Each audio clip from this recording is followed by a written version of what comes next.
pizza's ready, nice and hot. Or they might be freezing, who knows.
Let's go. Here we are. Happy New Year, everybody. Happy New Year. No one got abducted. No one got savaged by a ghost by the looks of it. So if they did get abducted, the aliens brought them back. So absolutely. Yeah. How would you know? And we would have had the time gain or time loss. So we would never know anyway. Lose track of time over the Christmas holidays, huh? Oh, I didn't even know what day it was. I thought it was Sunday yesterday. Yeah. So, yeah, that did not help at all. My week is all thrown off because I was off Monday and I was off yesterday. Yeah. It just all bleeds into one big long day over that period. It's just, yeah. So last if you lose time over New Year, do you lose a year? If it goes over midnight? That's too much of that, Abbie. That's why you like time. Too much so welcome everyone. Thank you so much for coming on. So we're all good to go. Yes? You all have your topics, but you do not know what they are. Oh, we're going to be are we doing the gong? Nearly forgot. Yeah, you need to do the gong always. Yeah. Gong is mandatory. So the gong is, if you talk for too long, you will get gonged, including myself. I do actually gong myself, just to make it fair. So we have a limited amount of time and a lot of topics to get through, so the gong is necessary. It is. Yeah, so we have 8 topics. Each topic has a number. Each of you guys have a number, and then we just go through that. We have about 15-20 minutes per topic, and there are 7 topics. Well, there's 8 topics because we've got a wild card, so that's for us all to jump in on. So when each of you get your topic, it just makes it fair that it gives everyone a chance to talk rather than certain people being left out and a lot of people talking, if that makes sense. Mm-hmm. You get what I mean? It just gives chance for everyone to talk. Even if you don't know anything about it, just go, not got a clue. And then bullshit for the next 15 minutes. I'll just ask ChatGPT. Yeah. Do a dance, sing, do some channel hopping. I don't know. Whatever you want. I brought my own bong. Is that okay? Oh, fantastic. Right. So, where should we start? Because you guys don't have your numbers. So, Go on, Nicole, because you missed the last one. You pick the first number. 7. No. Have you stitched Andy up already? That's me. Brilliant. I love it. So I'm just going to copy and paste and put it in the chat. You're going to wish you never did. Before we start, did we check the AI background today? Yes. Okay. I did this one myself. It's all good. Yeah. Okay. There's nothing dodgy on this. Yeah. So I'm glad you've renamed the Power Hour as well. Yes, I have. So this is what I've got. When it comes up, I will share it on the screen. Personal encounters and frontline investigations. So you can have Benchman, Bench Guy, Pterodactyl, Whatever you want, you lot choose. I think it's been a while since we've heard Silent Helicopter. Ooh. So do you all know about this? No. Kind I of. remember you mentioning it. Kind of. Everybody knows Bench Guy. Yeah. You talking about silent helicopter? Is that what you said? Silent? Yeah, silent helicopter. Like zero noise. Let's hear it. Yeah. Imagine Airwolf, but someone's turned your ear aids off. Yeah. Like in Mel Gibson's conspiracy theory, the silent helicopters. Yeah, pretty much. So, this is probably around about between 1 and 3 years after having my first UFO encounter. So, where I grew up in Manchester, the back of the house overlooked fields and a golf course and a sewerage farm, and it was just like common land. Like you used to go, yeah, it was a lovely place. Stunk in the summer, but it was all right rest of the time. But you could, there's like the place called Eccles Field, so there's a path you could walk, and there's an old train line that went across there and all that. So, one afternoon, I don't know if it's what day it was, no idea. And I was just, because you could see the planes circling, waiting to land at Manchester Airport. So I used to stand at the window watching them. You could see all the wildlife as well, like the heron, rabbits, hares, whatever, just running across the fields and what have you. And I'm just looking out the window. So I'm probably about between the ages of 9 and 12. I'd say, I think, nearer to the age of 9. And I'm looking out the window, and you'd see like light aircraft because there's an aerodrome a couple of miles down the road, like in a straight line. But there's one of these helicopters coming over. I'm like, oh, not seen that for a while. As a kid, you get excited. So it's coming over, and I'm like, well, that's getting a little bit too close. And then as it got like right up to, like, it was literally over the back garden. So we had a massive back garden. It's probably about, I'd say about 150, 200 foot long and probably about 75 to 100 foot wide. It was massive. And then at the back of that, like I said, it was just fields. There's an allotment and a park and then the sewage farm, the golf course and all that. And it come right over. So there's trees at the back, but they weren't as tall as what they are now. And it was just there. It was dipped forward. I could see the pilot and the co-pilot. I could see the facial expressions, the hairstyle. They had I call them the scooter helmets. Do you know, like the bowling ball helmet? Like the round one. They have the peak on it. One. And then the big, not goggles, not like Biggles goggles, but like the visor. Yeah, but like the oiled, so you can see the colours in it. So the pilot was wearing that. The co-pilot didn't have any goggles on, but you could tell he had a mullet. He had a proper 80s mustache. You know, like the Barry McGuigan mustache, like Magnum, that sort of thing. And it was dipped, and it, just like that. And their screen, where they were sat in the cockpit, was level with my bedroom window.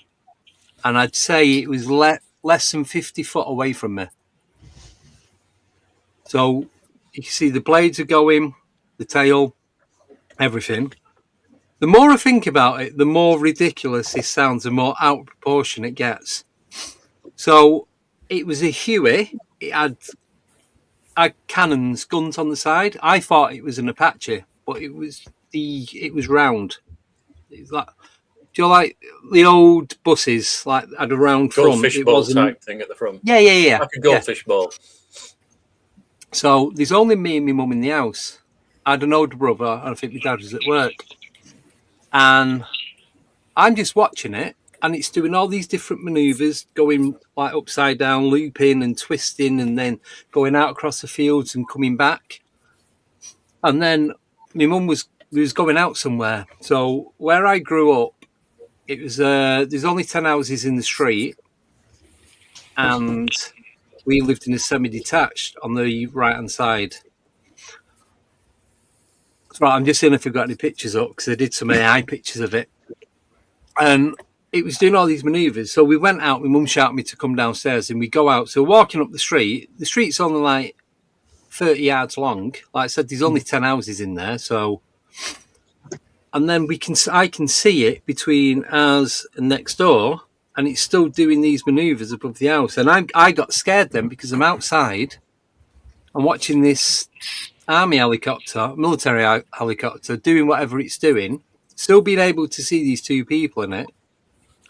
But then it wasn't until I started talking about it last year that I realised there was no sound coming from it. Because my mum was talking to me and my mum didn't acknowledge anything that was going on with the helicopter. She weren't stood there. Look, I'm like proper just like walking backwards slowly out the street. And my mum's telling me, come on, hurry up, we've got to go. And I'm like, as I think about it, why is she not responding to what's going on? And absolutely nothing. And then it just flies off. And then I just walk up the street. I don't even say anything to my mum about it. I don't think,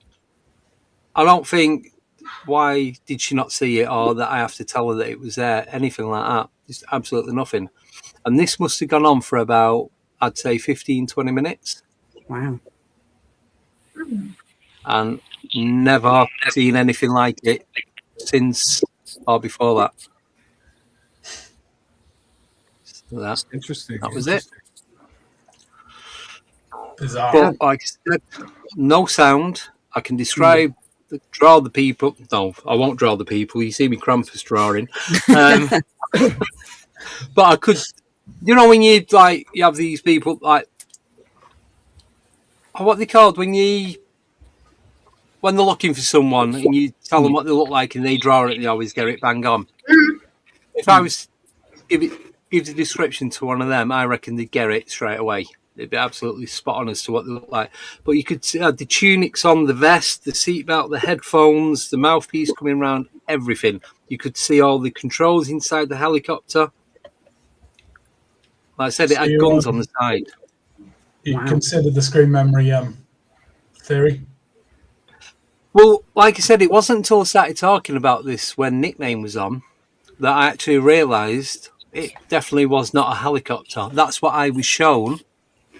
Yeah. As to what it actually was, not got a clue.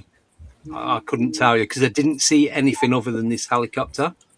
Well, I mean, I will say, I don't want to hijack your talking, of course, but I've dealt with numerous contact experiences where people have seen helicopters with pilots, with the goggles, or with like helmets on, exactly like what you're describing. And then under hypnosis, they see, it's been a saucer or whatever with grey beings numerous times off completely independent individuals from around the world.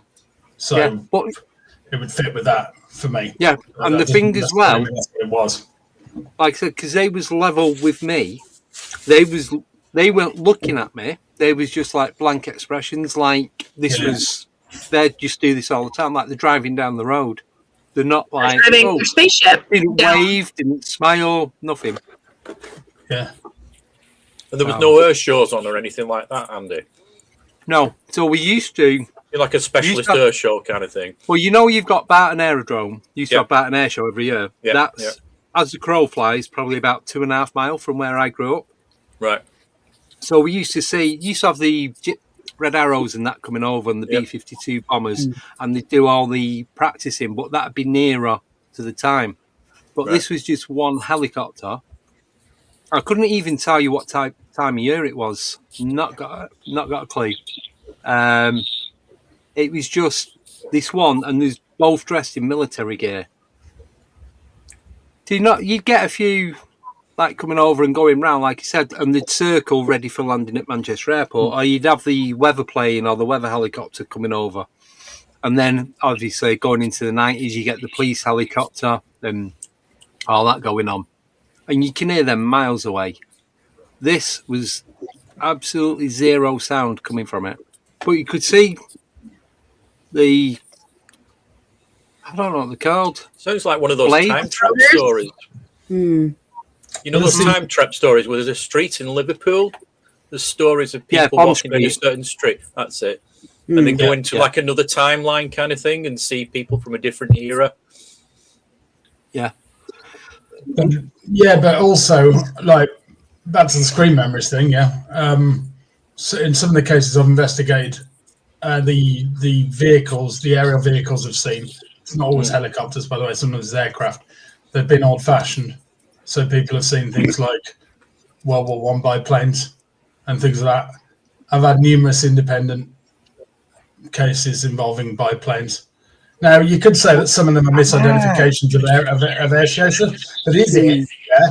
If it is a screen memory, is it that the beings don't realise that it's from a different time period and that would be spotted, and they're just picking something at random or whatever, and they don't realise that the time difference is something that people would say that doesn't seem right? But you've just triggered something with that, Dave. So, like I said, we used to see all the different planes because you had the air shows and the aerodrome, and then obviously Manchester Airport. We used to see the biplanes and that flying over. So, and like you have Spitfires. Growing up and you hear all these different types of engines, you get to know what plane is what. You just get used to the noise. That's how often it was going on. Yeah. But what if these others that we're seeing weren't actually what I thought they were? What if they were some sort of screen memory as well? Yeah, we've gotten a lot of helicopters flown over here the past year or so. We're at the shop here, and I actually was documenting a lot of them, and we were capturing a lot of weird objects very near the helicopters that would fly really low. And like you described, seeing the pilot, like I got footage of like everything. Like I'm looking at you guys now. Yeah. And but you always hear, you could feel it when it's coming because it vibrates, and it's loud. But always hear it and feel it. So it's fascinating that you didn't. Did you feel anything? Nope, nothing. You don't feel any draft from the blades going round or anything? That's the thing. There's no draft. And my mum would have seen something. My mum would have gone, "Oh, you know what I mean?" Yeah. It's like there's nothing. I mean, have you asked your mom about this recently? Be like, hey, you remember that time the helicopter basically abducted me? She's not here anymore, so. Oh. No, that's right. So, and because I only just started talking about this the last couple of years, and there's only me and my mum there's no one else that I could go to find anything else out about it. So, I don't know. The thing with sound, obviously, some people would be skeptical of sound and would say, the wind was blowing another direction, has blown the noise away. But it sounds like that it was too close for that to be the case. Like it was literally touching the roof. Yeah. But the way it was touching the roof, the blades or the tail should have hit either our roof or next door's. The gap between the houses, because there's two lots. So there's a row of four, and then two lots of semis. So there was the row of four on that end house, and that was a straight line. Then ours and next doors were at an angle like that. So it kind of like that shape. And the gap, because that house was at an angle to the other house, so it was like at a point, the gap was quite close. So we had a big back gate going into the back garden. And I used to be, so I climb over the fence rather than keep opening the gate. So I climb on the fence, lean on next door's wall, push myself up, and then I go around. Just a lazy way of getting around it. So I climb up, push, and then go back to the other side. That's how close the house was. And this is, like I said, 9-year-old kid being able to do that. It was literally 2 foot away from the fence. So the gap between the roofs was no more than 10, 12 foot. And you would have got a helicopter in that. And just the fact that you were 9 years old and you have such a vivid memory of this is really telling too, because this made an impact on you. Yeah. And the more I think about it, the more it kind of sits there. Mm-hmm. And Andy, honestly, I feel even though your mom may not be here, I think you can still ask her. So I want to try that. Yes. That's a good point. I never thought of that. We can call one of the Roberts. Yes, if they ever reply to anything I ever send them, because they're useless. Hey, quick question: what color were those rabbits or hares you were that you seen? Ooh, the white right rabbit. before it? Yeah. Oh no, that's they exactly were like. I was thinking. No, they're just brown and just like a soft brown colour. All right, I guess don't follow that one. Huh? Nothing to excite them. No. TikTok. But yeah, that was a helicopter incident, and it was a Huey, and I've actually got one hanging from the ceiling. I don't know if you'll be able to see it. They're also they're an old helicopter, aren't they? Sorry? They're an old helicopter as well, aren't they? They were like in the 60s, like Vietnam and stuff. Yes. And they were the ones that were used for the before the Apaches. Yeah. Stephen said if it had been a real helicopter, it would have been in a lot of trouble with the Civil Aviation Authority. Yeah. Mm-hmm. You know what just came to mind? You know how they have like phantom ghost ships and stuff like that? I've never heard of like a phantom like airplane or helicopter or something like that.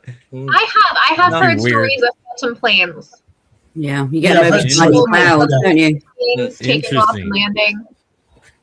Yeah. And again, they've been silent, exactly like you're describing. It's been like a silent plane, sort of similar to see an old-fashioned plane from the war. And it's completely out of place, and it's nowhere near any air shows that are on at the time, and it's completely silent. This is the thing, a lot of these stories, just like yours, I mean, that happened to you, it's a real incident. And you've always got these different ways of interpreting it. Was it supernatural? Was it something alien? Was it something else entirely? Time slips was mentioned there, and that's what's fascinating, trying to get to the bottom of these cases and what the actual solution is. Something odd has gone on, but there's usually multiple ways of interpreting incidents, isn't there? Which is really interesting. Yeah. So with these ghost planes and things like that, do you think they're actually actual ghost planes, like the stuff you get at Shining Clouds and Davidstow Airfield and all the rest of it, or is it something else? Is it something masking as a plane? I don't know. I mean, but you see how many airplanes in the sky every day. How do you know that they're all like real airplanes? They could just be screened. They could be, the ghost ships you're just not close enough to realize. Yeah. I mean, that's what I've always found strange about UFOs. It would be so easy for them to mimic our aviation strobe lights that we just, it's just a plane. Do you know what I mean? So, yeah. Yeah, why show up with like a bunch of bright lights, like a disco party? Like, we're here. Like, just mimic aviation lights. That's one of the kind of interesting aspects of it, is the lighting and the way that because there's like loads of cases where they don't have any lights at all, and then there's other ones where they're completely covered in all sorts of lights. Now you could say, you could easily dismiss the ones and you could say, they're hoaxes, but that's a stupid simple way out. I've thought long and hard about this sort of thing, and it's possible that maybe they are doing something different. Like certain things that they're up to will require the display of those lights, and then people are like, well, they're acting covert, aren't they? So why do they care? But they don't always act covert. So there's so many kind of levels to this. Maybe they're intentionally being seen sometimes. Maybe they don't care. Maybe they don't care whether people see them or not. But we're getting off topic and we're moving too far away from your. That's fine. Back to topic. Can I say for the record, I would love to freaking see a giant disco ball UFO just come down, like the aliens come out. I think many of us would be terrifying as well. Wearing spandex. Right? Now that's a paranormal party. Yeah, that's a different type of show. Completely. Not going there. Only fans go on there. You ready? Okay. You know what it is, don't you?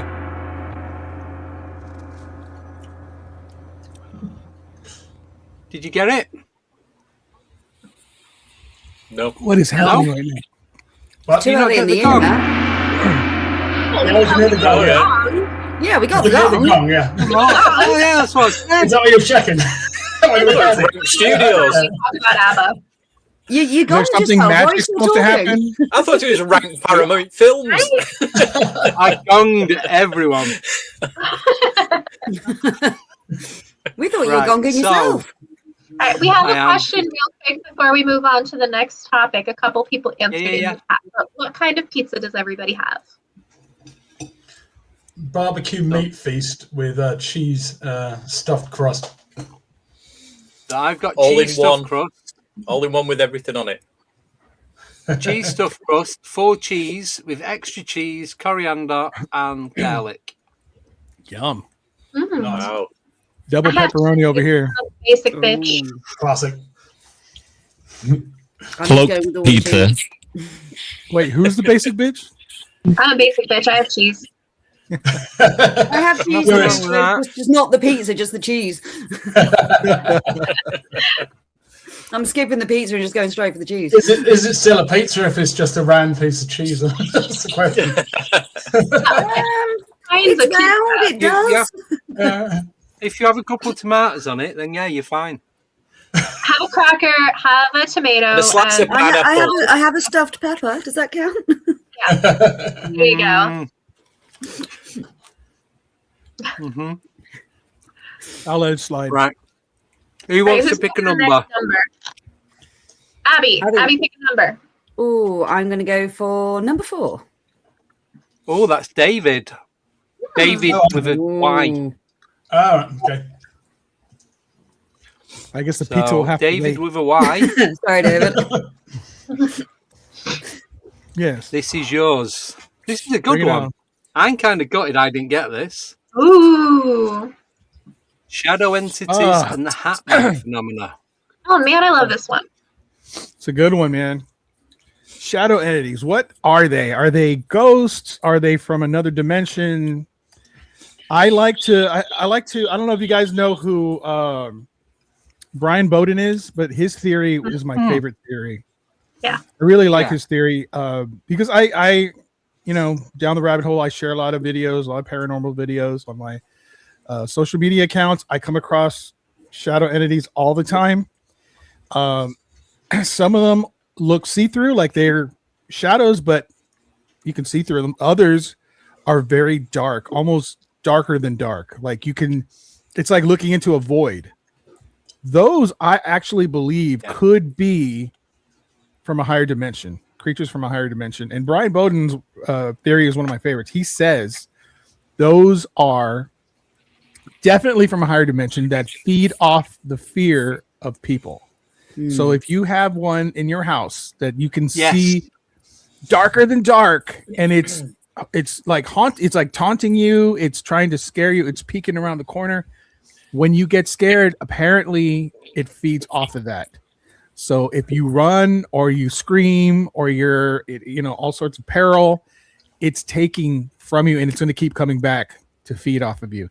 If you go directly to it and you let it know that you're not afraid, and you scream at it and you attack it and you punch at it, even though you're not hitting anything, it will leave you alone.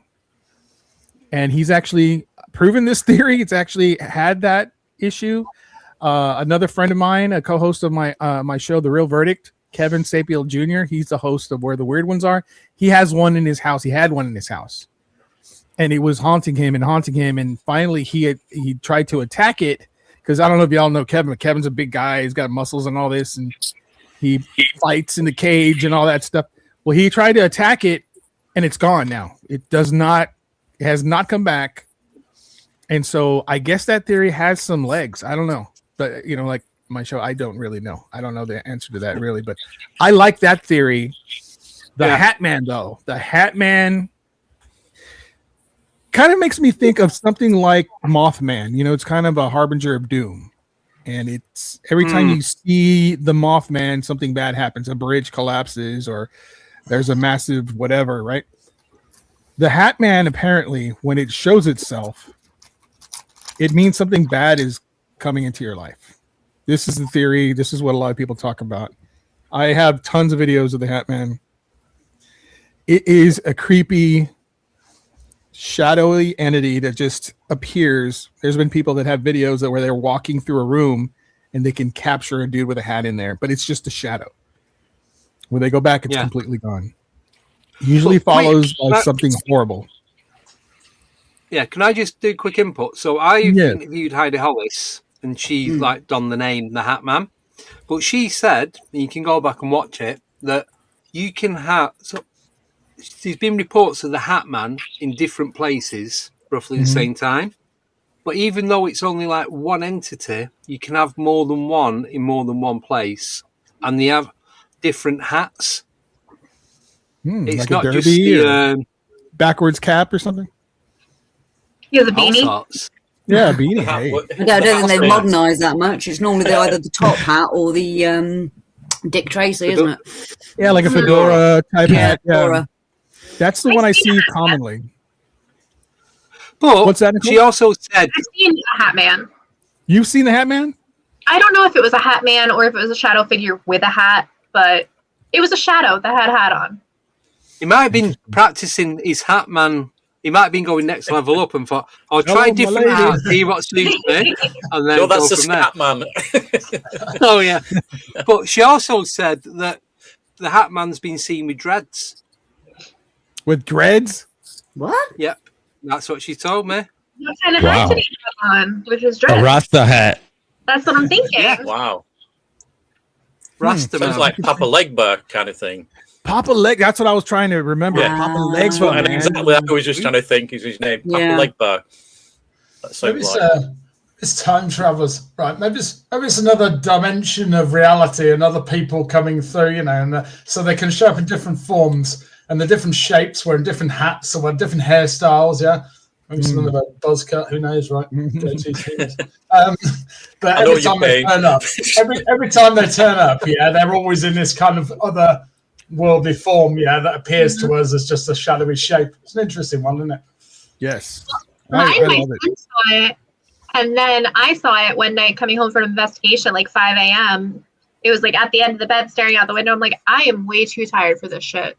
And then it went away. Well, that's it. If you're not scared of it, if you're not feeding it fear, then it's got nothing to stick around with. Yeah.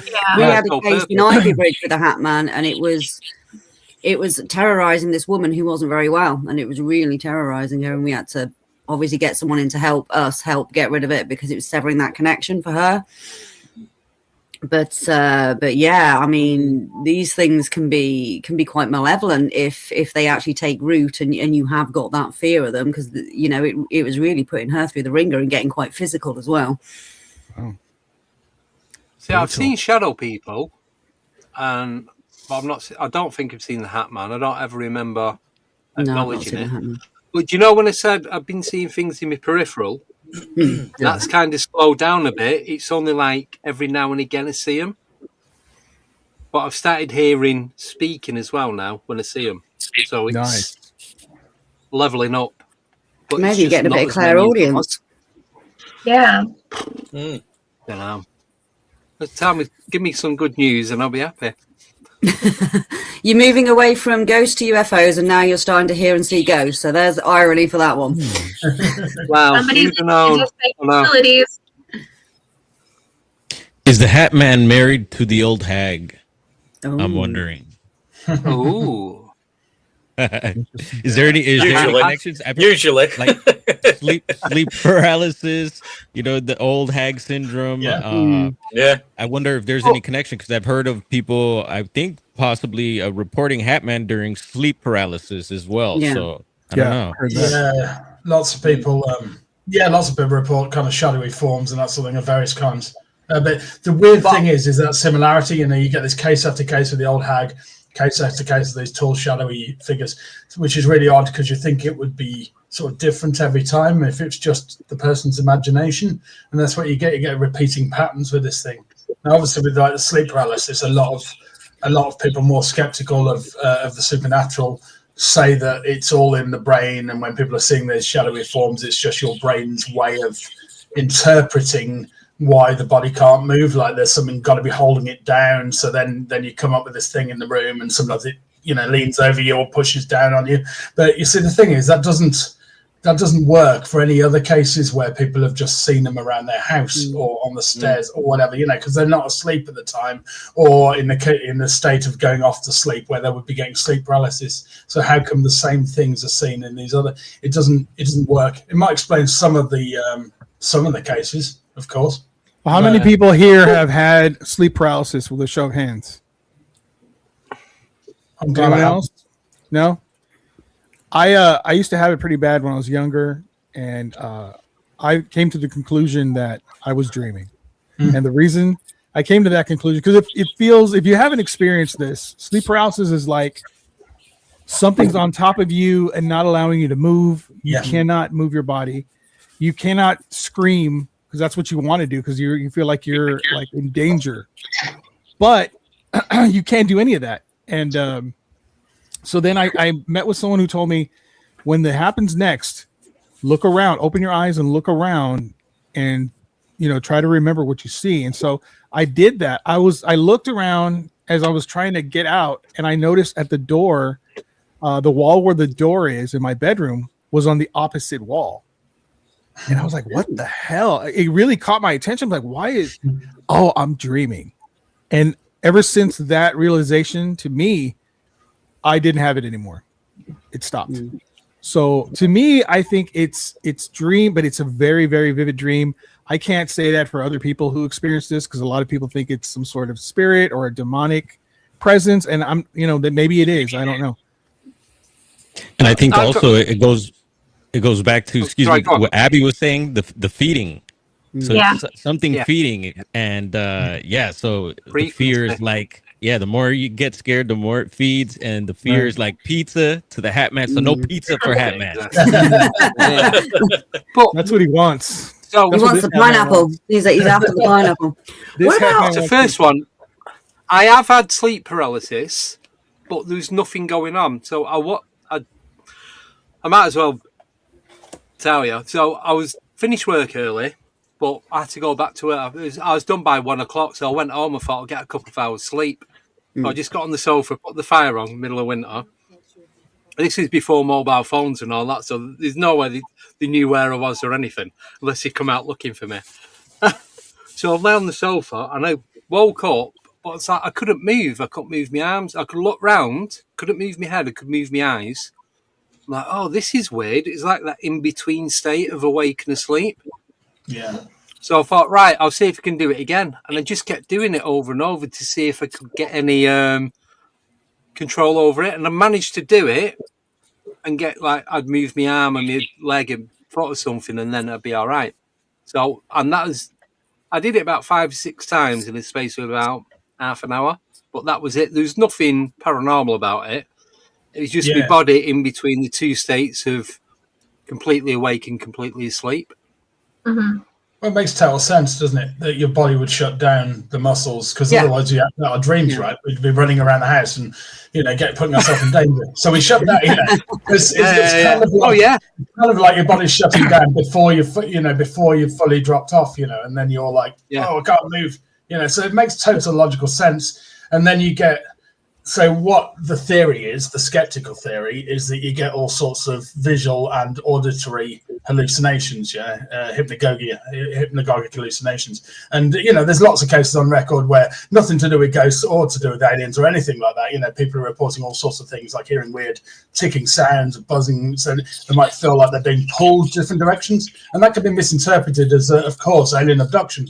So people can be like, oh, I was taken off the bed and this sort of thing. Now, I've done a hell of a lot of study into sleep paralysis because as a researcher into contact, I have to look at the mundane alternative explanations that could be misinterpreted as a contact experience. And there's some very, very big differences between sleep paralysis and contact experiences, which I'm not going to go into in depth now, but unless it comes up as my question or whatever.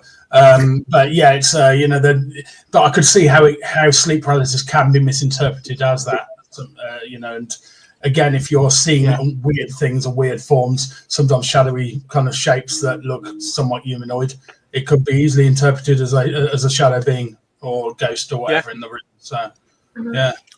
So I'm going to put one more question before we move on to the next subject. Oh, I was just about to ask. You don't need to answer now.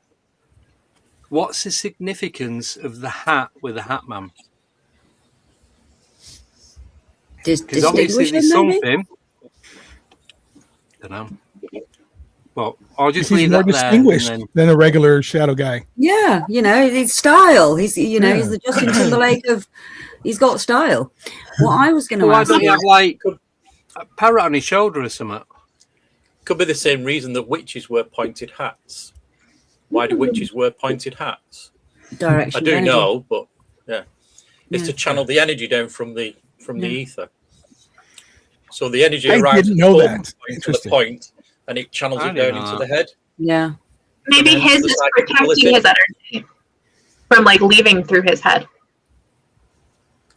Or he could be using that to stop connection to the spirit world, even though he's in the spirit world. He's got a tinfoil hat on underneath. Yeah. It is. But it's black. Tinfoil hat man. What about the shadow people and UFO phenomena, though? Because there seems to be a connection there, especially with the dark hooded figure. Yeah, so well, I mean, again, it links back to contact. So when people have visitation experiences of beings, I've dealt with cases where people have seen greys and other types, sometimes wearing hooded robes, and then sometimes, they might be seeing it in the middle of the night, right? The room's really, really dark, they can barely make out furnishings in the room, so they're seeing a silhouette, so they're seeing a being standing alongside their bed, but they can't see it. It just looks like a black shape, because of just the low light conditions in the room. So again, they misinterpret it as something else, as a sort of shadowy form, rather, and if they put the light on, they're being an alien, recognizable type of being there, just wearing clothing. Because I've dealt with cases as well where people have seen them, on ships in full lighting, and they've been wearing hooded robes. We saw, me and Martin in Wiltshire was a hooded figure, and it followed us around, and that was with a lot of UFO activity. So they're inherently linked. Yeah. There's so many cases where people report that time. All right. That mid-sentence. Sorry. I'm just keeping me sorry with that big smile on his face, right? Yeah. We might not get to out today. We might have to save it for next time. We might have to take the gong off you. It's abuse of power. I'm so reluctant to press it. I don't want to press it. But who gets to gong Andy? Hey? Who gets to gong Andy? Andy gets to gong all of us. You can go on it. Go on to sounds, and it's the top one on the right. Right. Who wants to pick the next number? We have control, Nicole. We have control. I picked number 1. Told me this. I'm gonna be gonging him left and right. Number 1. That's right. So that is Bigfoot Dwarf. Ooh. And your subject Yes.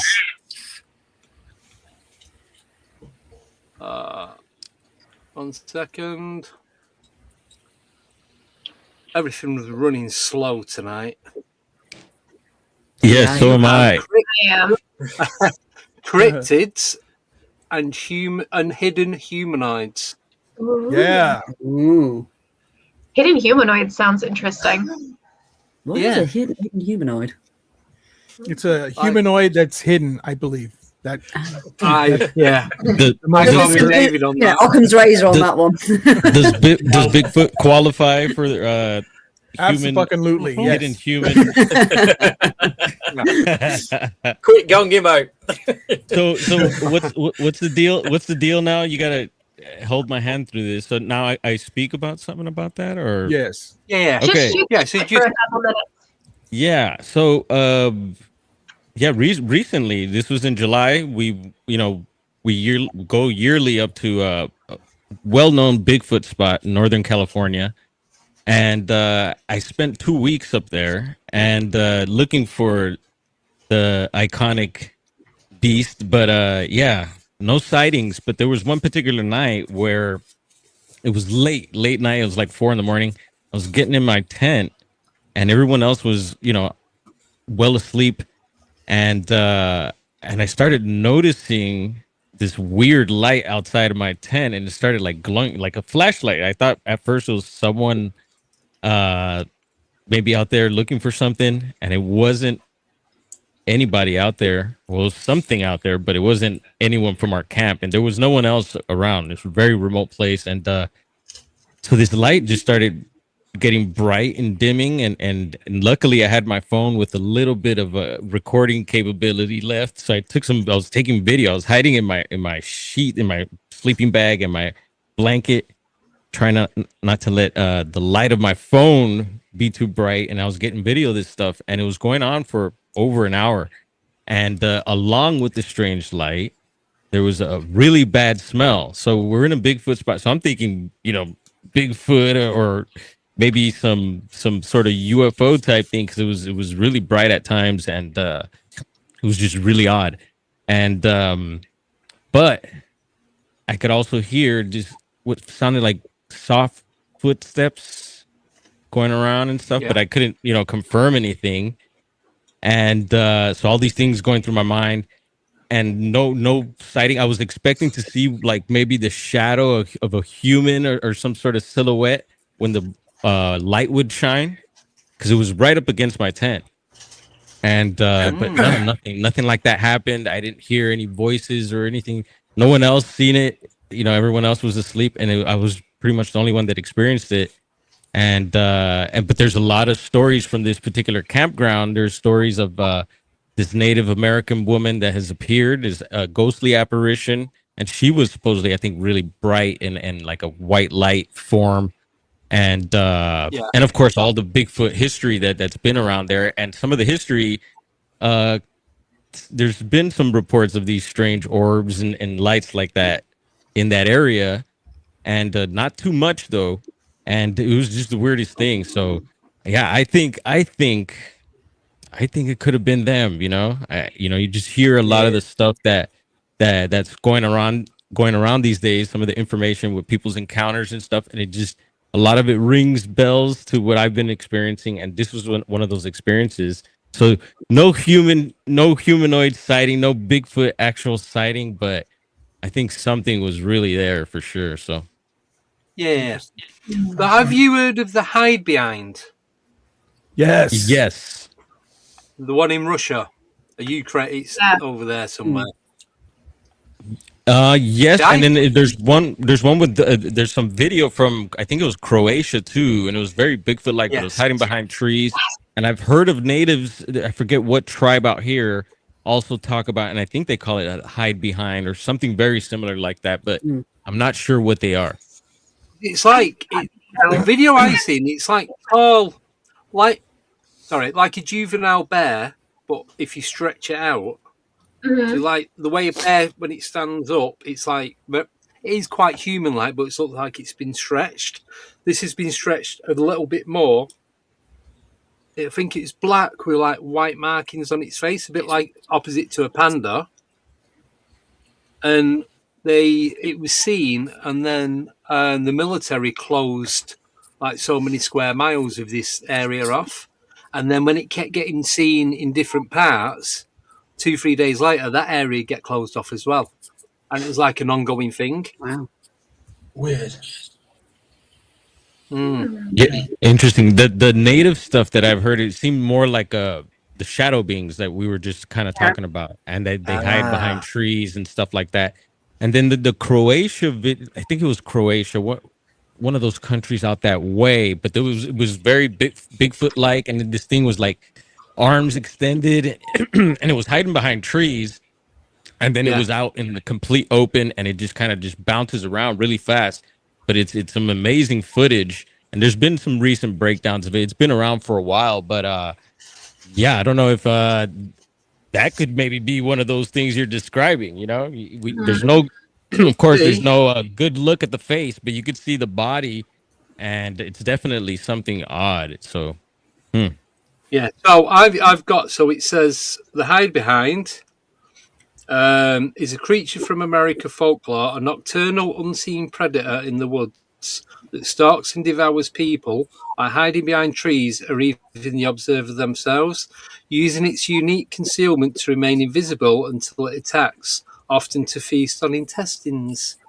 Lovely. It has an aversion to alcohol and is often blamed for logger disappearances.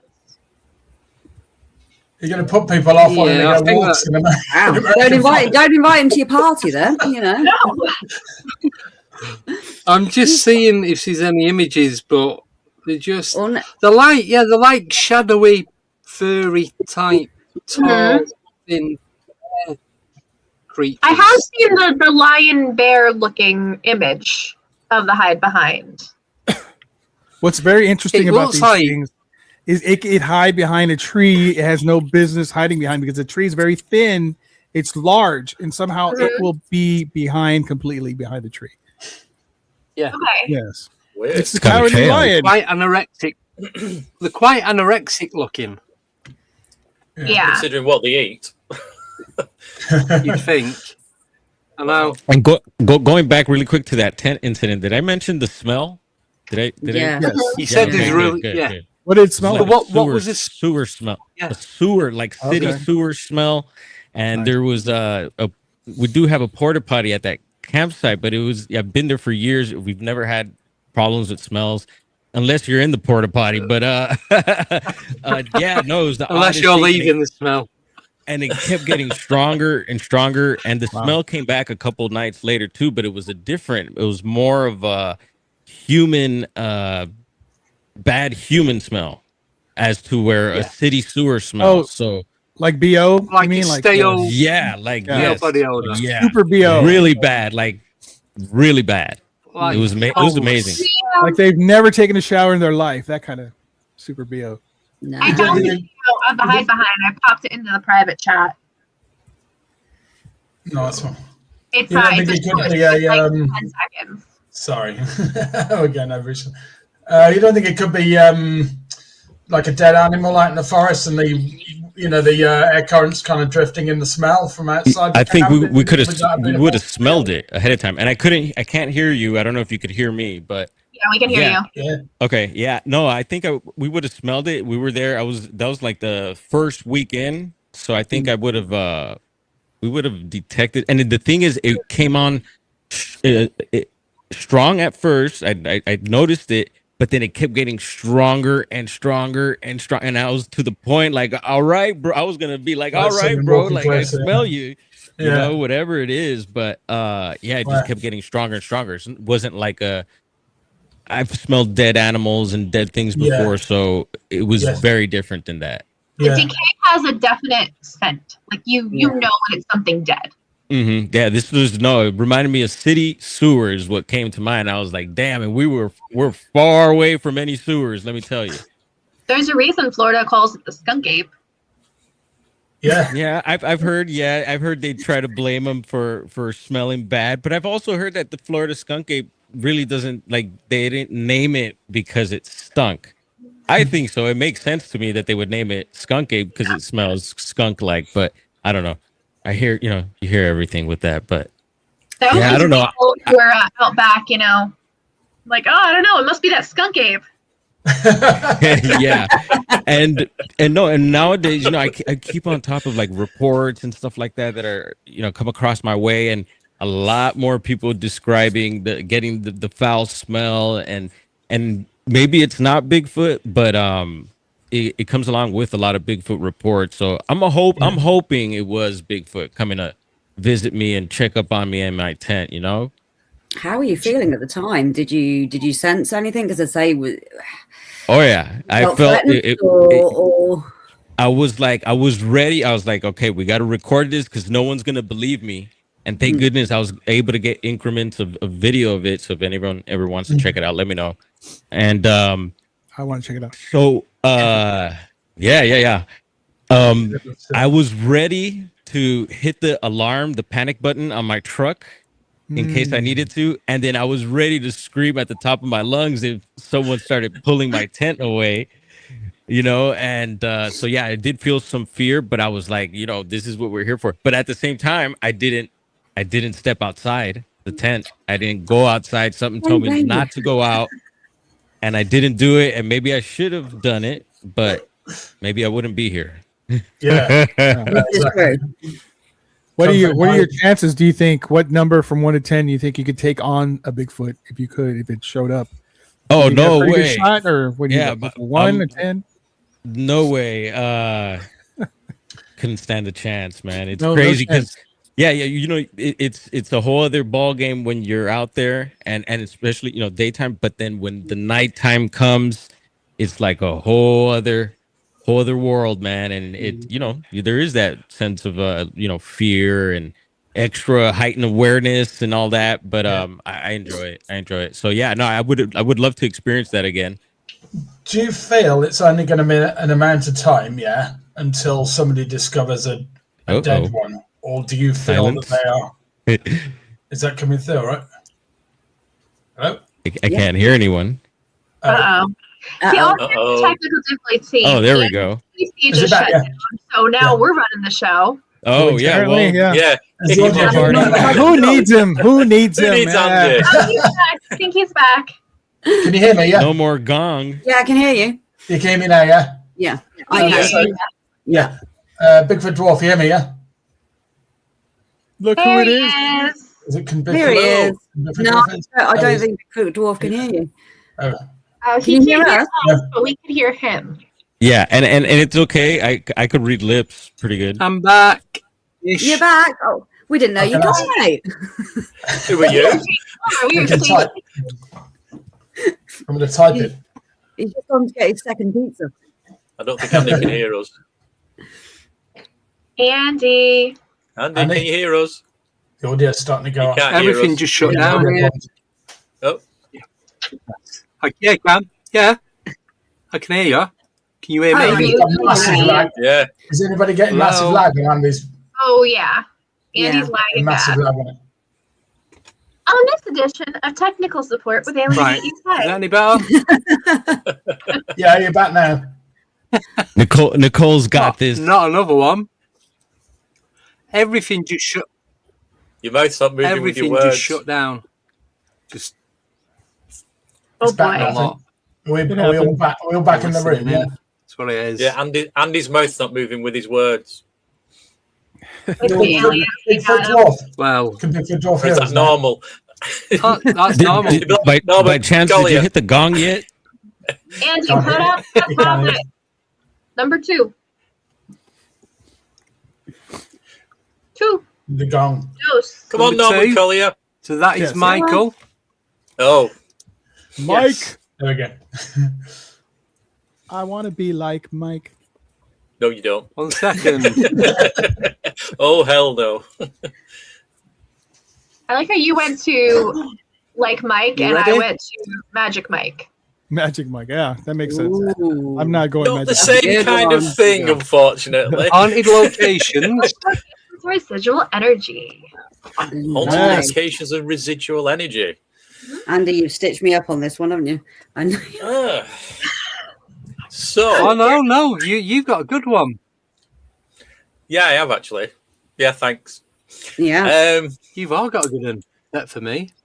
So I think I'm not sure whether I told this story on the last time we were on. I went on a paranormal investigation, and this is going back sometime mid-2000s, and it was at a old sort of pub or an inn for American terms, and it was literally out in the middle of nowhere. You know, it just had a main road that ran past the front of it. Cars would go past every now and again. And the pub is actually on the Tolkien Trail. So, you know, the guy who did The Hobbit, J.R. Tolkien. Yes. So the pub is actually on the what's classed as the Tolkien Trail up in, what's it called?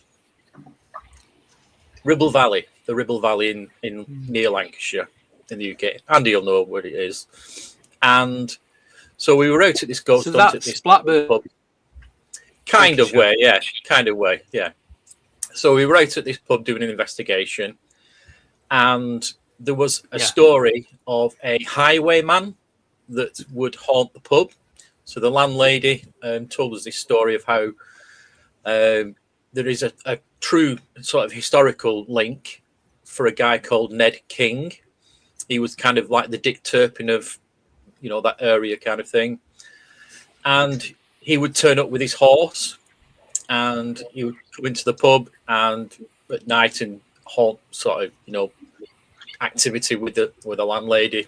Not that kind of activity, but knocking on pans and you never know, and stuff like that. You never know. I bet there was. Go bump in the night. He slimed me. Anyway, so he went Ghostbusters. It was a Ghostbusters term. He's from Ghostbusters. Get your mind out of the gutter. So I'm with you, Nicole. We were at this investigation, and it's sort of like 1, 2 o'clock in the morning, and we heard this loud banging on the door of the pub, and not the usual little taps that you get, when you're going to ghost hunt. This was sort of like somebody thumping away at the door. So I went off to go and open the door and see who it was, and opened the door. There was nobody there.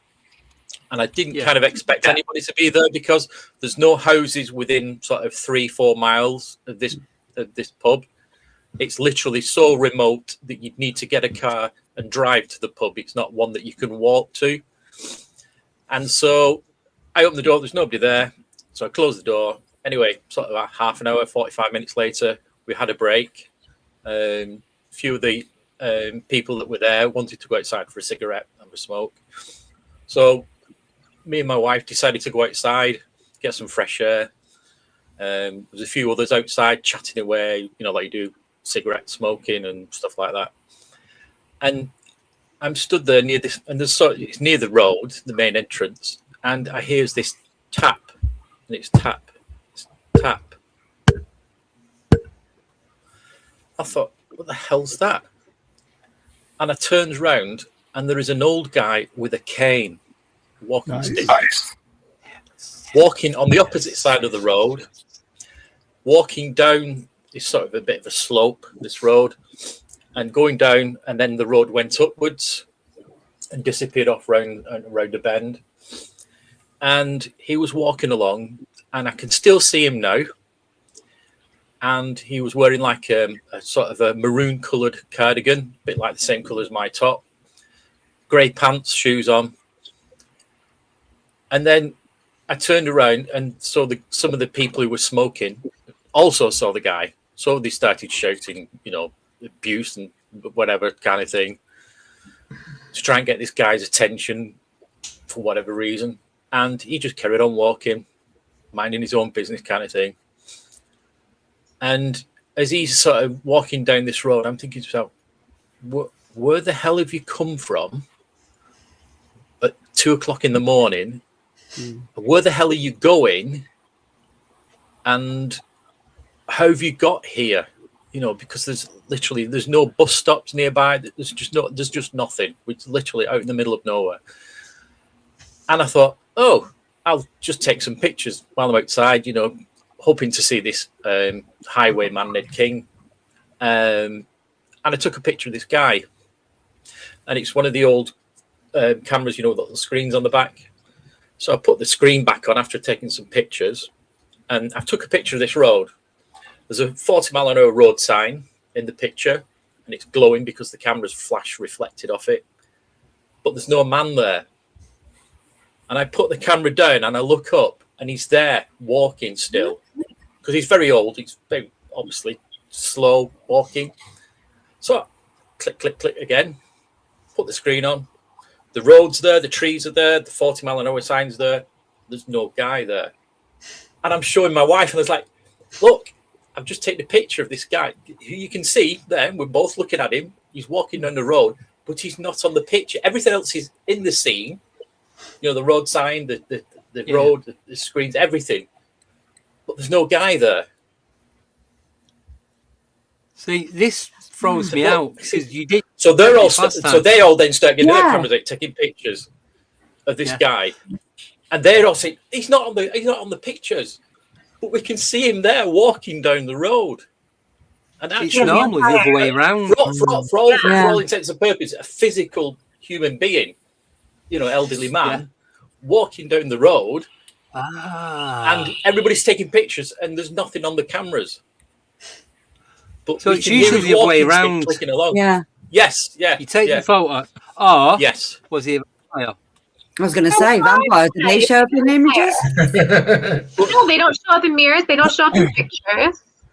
But wouldn't you have thought he would have turned around when people are shouting at him, even just not to say anything, just to acknowledge that there are people there? Mind you, would you if you had a group of people shouting at you, or would you just be like, carry on walking? I would. I'd be like, you sort right of here, buddy. glance to the side. You would glance to the side at least.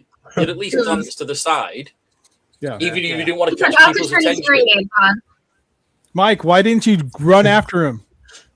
Yeah, Have you seen the size of me? I don't run. Man, you should have taken him. Lightly jog, Mike. Don't get him. No, it was on a hill. Quickly. Power walk. So that was the haunted location. Don't get him. No, it was on a hill. Quickly. Power walk. So that's. I mean, That's over the years, I've story. I've investigated all sorts of places across the UK. Been to a place called What do you Drakeford think it Tunnels. was? Sorry. What do I think it was? I don't know if I'm honest. If I'm honest, I don't know. As far as I know, it's a man out for a walk. Where he's come from, where he's walking to. I mean, he might have mental health issues, so he's probably come out of some old people's home kind of thing, and he's walked off into the night kind of thing. But it was just freaking me out because I'm like looking at him there, and I can see him like, you can see yourselves on here, but take a picture and there's nobody on the picture. Everything else is on the picture. So there's like a false alarm with a speed sign, but there's nothing there. So he's appearing to you all, and you're all picking him up psychically, all of you. Yeah. It sounds but like could be residual haunting. It could be a residual. That's hence why. I have investigated the pub previously, and we've never seen the guy before that time. It's only the one time we've seen him. We've been there a couple of times. I've even driven past where the pub is. I've even driven past the pub at night, and I've never seen anybody. Did you look up to see if there was any significance to that date or time? Not for the guy, no. So I looked up the highwayman. Have you the asked? Story of the highwayman, because that's sort of tied in with the pub, but not for for a complete stranger kind of thing walking down a main road in the early hours of the morning. Did you speak to any of the locals to see if they recognise him? If you described him to them? So I'd spoken to the landlady, and she's never heard of anybody sort of being seen walking past the pub, at that kind of time of night. An elderly person. So she's never seen anything. She's been in the pub for about 7 or 8 years. And she's not even heard any stories, local stories of people walking. So could this be like my helicopter, like Dave was saying, a screen memory? It could well be, but then it was shared with quite a lot of people. Did you have anybody in your group that night that you didn't have the other time? So maybe it was tied to like a person rather than the place? So I've never seen most of the people I'd never seen. It's a paranormal investigation. You turn up, it's a random amount of people who turn up, kind of thing. They get the tickets and they do the investigation. So It's he never may have this. been somebody who came with one of the participants. Could Or has something to do with them. Could be. I don't know what the door knocking was prior to him turning up, because I thought it would have been him, kind of thing. Trying to. Yeah. What if it was a time slip? Somebody. And that knocking was like the opening of a portal. Yeah, that's interesting, because that wouldn't show up on camera. Might not. Well, I don't know. Would it? Would the time slip show up on camera? Probably not. I'd say I've always viewed time slips as something similar to that. Again, a psychic perception, like you're picking it up, but it's not actually there. Like if you take a photo, you just see the normal world. Yeah, I have heard because I've heard camera, like people developing like really weird pictures, like, hey, we went here and this is what it looked like. I have pictures. Yeah, but I just think that knocking noise, did it sound electrical, or was it just wood? So you know when a cane hits the ground when somebody's walking. Yeah. Oh, so like that. So it's like a tap, like and then there's a gap. There's a space of time, and then there's a tap again, and then there's a space of time, and there's a tap again. From House from Haunted Hill with the floaty guy with the cane. Yes. Yeah. Just to freak everybody out more, Fantastic series. Yeah. So that's probably one of my most realistic paranormal experiences I've ever had. Any smell? Any other noises? No, I mean, it was outside. It was fresh air. You know, it was a sort of autumn night kind of thing.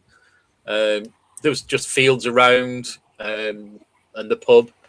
There was no cars, no traffic went past. Did air current or windy? Did air current? No, or it was. windy It was increase? quite. It was just like like tonight is quite a cold, still night, if you like. So it would be real funny if it was go silent. Sorry. It'd be real funny if it was just somebody fucking with you. Like, hey, we know there's an investigation. I'm gonna walk real creepy down this pathway. Then to take pictures of them and then to be on the camera, Yeah, he's got the latest military active camouflage. We can't see you in an image. That's true. Elderly knock and run prankster. Right? It's not very good. Not very good. No. When I'm investigating and I see people like looking up at the building, I'll like go up into one of the attic windows and be like. Shine a light we get it the other way around. We get people looking in at the windows, and like you walk into the room, and it's like licking them. Lick that window. We've had a few, to be fair. Yeah. So yeah, that was one of my most sort of active sort of things I've ever had. Like I said, I've done all sorts of events all over the country.